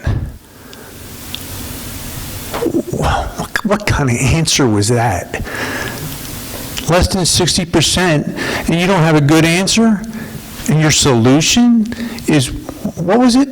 Put Farina up in our COLA? You know, I tried to think of a word to come up with it. All I could come up with was lame. It's a lame answer. Irresponsible. The other thing I came up with is I should be a fortune teller because you've already chosen option A. Option A. You guys are going with option A. And you're also going to build a new school. Because if you go with option A, you're going to have to build a new school. You know, he's already talking about 500 or 625. You're going to need a new school to do it. And now we hear about full-day kindergarten. Well, and that's in, what, a year and a half? Where are you going to put these people? See, you tell us this stuff, and you must know how you're going to do it. You must have the room to do it, but you don't tell us. So can you tell us how you plan to do full-day kindergarten? Can you let us in on the secret? Can you tell us? You just sit there and stare at people. Can't you tell us how you're going to do full-day kindergarten? You must have room in the current schools. Now, you seem to like the red and yellow. Well, you built Skyview. You went from K to 5 to K to 4. That was a major change. Didn't seem to affect anybody. You closed Audubon. Didn't affect your scores at all. So you went through two major changes, and it didn't affect anybody. But you don't seem to get that.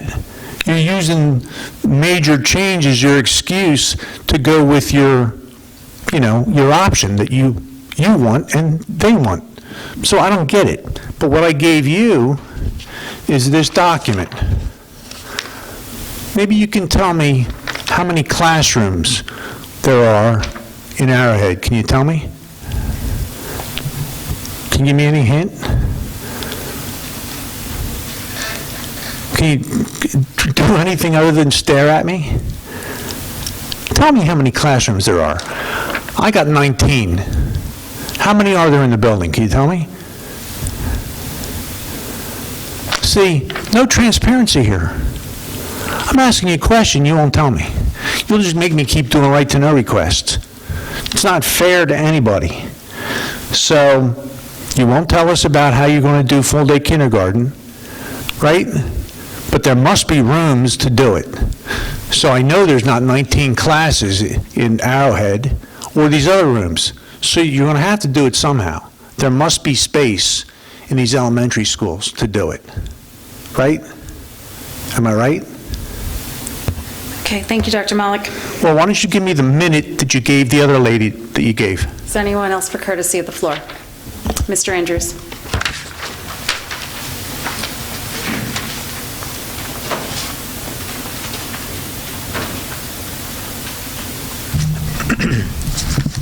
John Andrews, Lower Providence. If I were to say Eagleville, that is not a municipality. It is a postal office invention. So, people living in Eastern Oregon, for instance, are in that postal place. So when people come to the podium and say they live in Eagleville, it's not a municipality. Last week I was embarrassed for you directors when your timekeeper cut off the fourth and final speaker, a teacher, a gifted teacher. She should have been given the time, extra time to finish. Your harsh cutoffs strongly convey your rush to adjourn and urge to not hear from your public. I recall the recent considerations of a change from 3 to 4 minutes. Then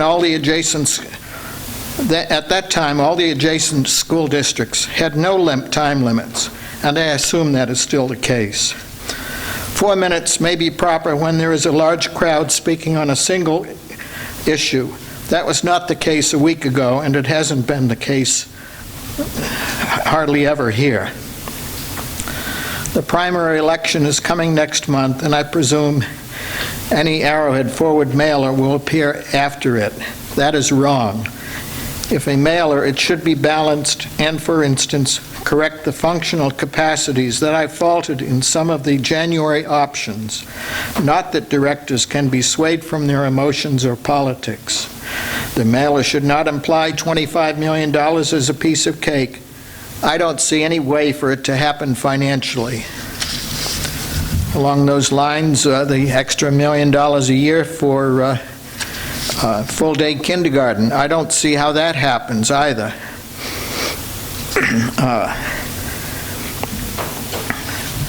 With regard to the staffing for the budget, it's unclear to me why the number of high school teaching assignments don't trend with anticipated likely enrollment shifts. 30 less students there. That could support a decrease of 3 teachers.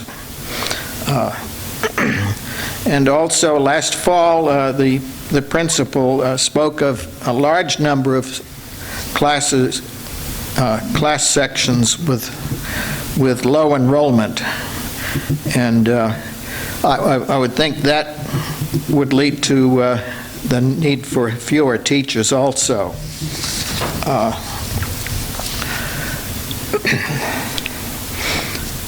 There was discussion earlier this evening about favoring option A, and the superintendent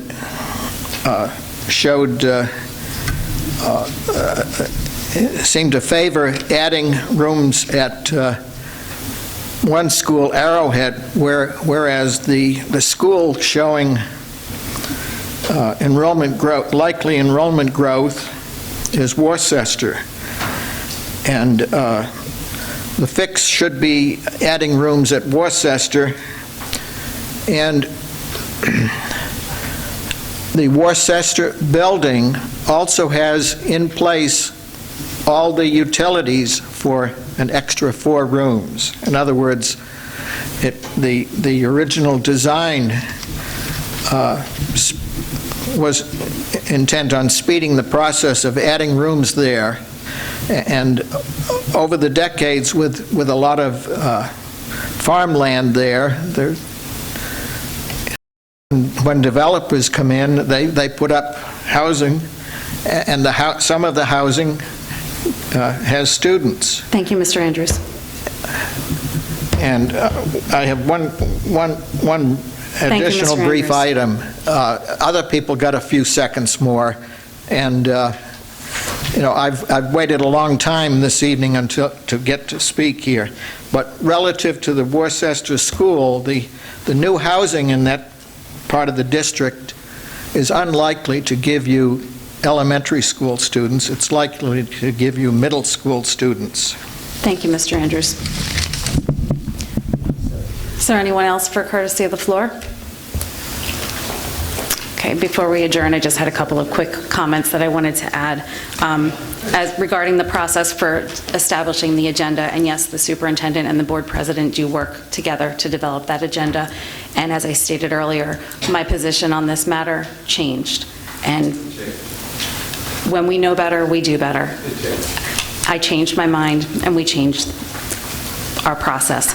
Speaking of which, our process here is transparent, and sometimes that means you'll hear our opinion on matters before we vote, and that's something that we've worked really hard to establish for our district. So sometimes you'll hear us talk about things before we vote on them, and yeah, that means that you do know what we think before we get there. And full-day kindergarten is a process. We can't snap our fingers and make it happen. So no, there is no plan currently in place for exactly how full-day kindergarten is going to be implemented. If that were the case, we'd have it for this fall. That's not the case. It's a process. It's something that we're working on. And with that, I will ask for a motion to adjourn. Mr. Ryan, Ms. Drummond, thank you. Meeting adjourned.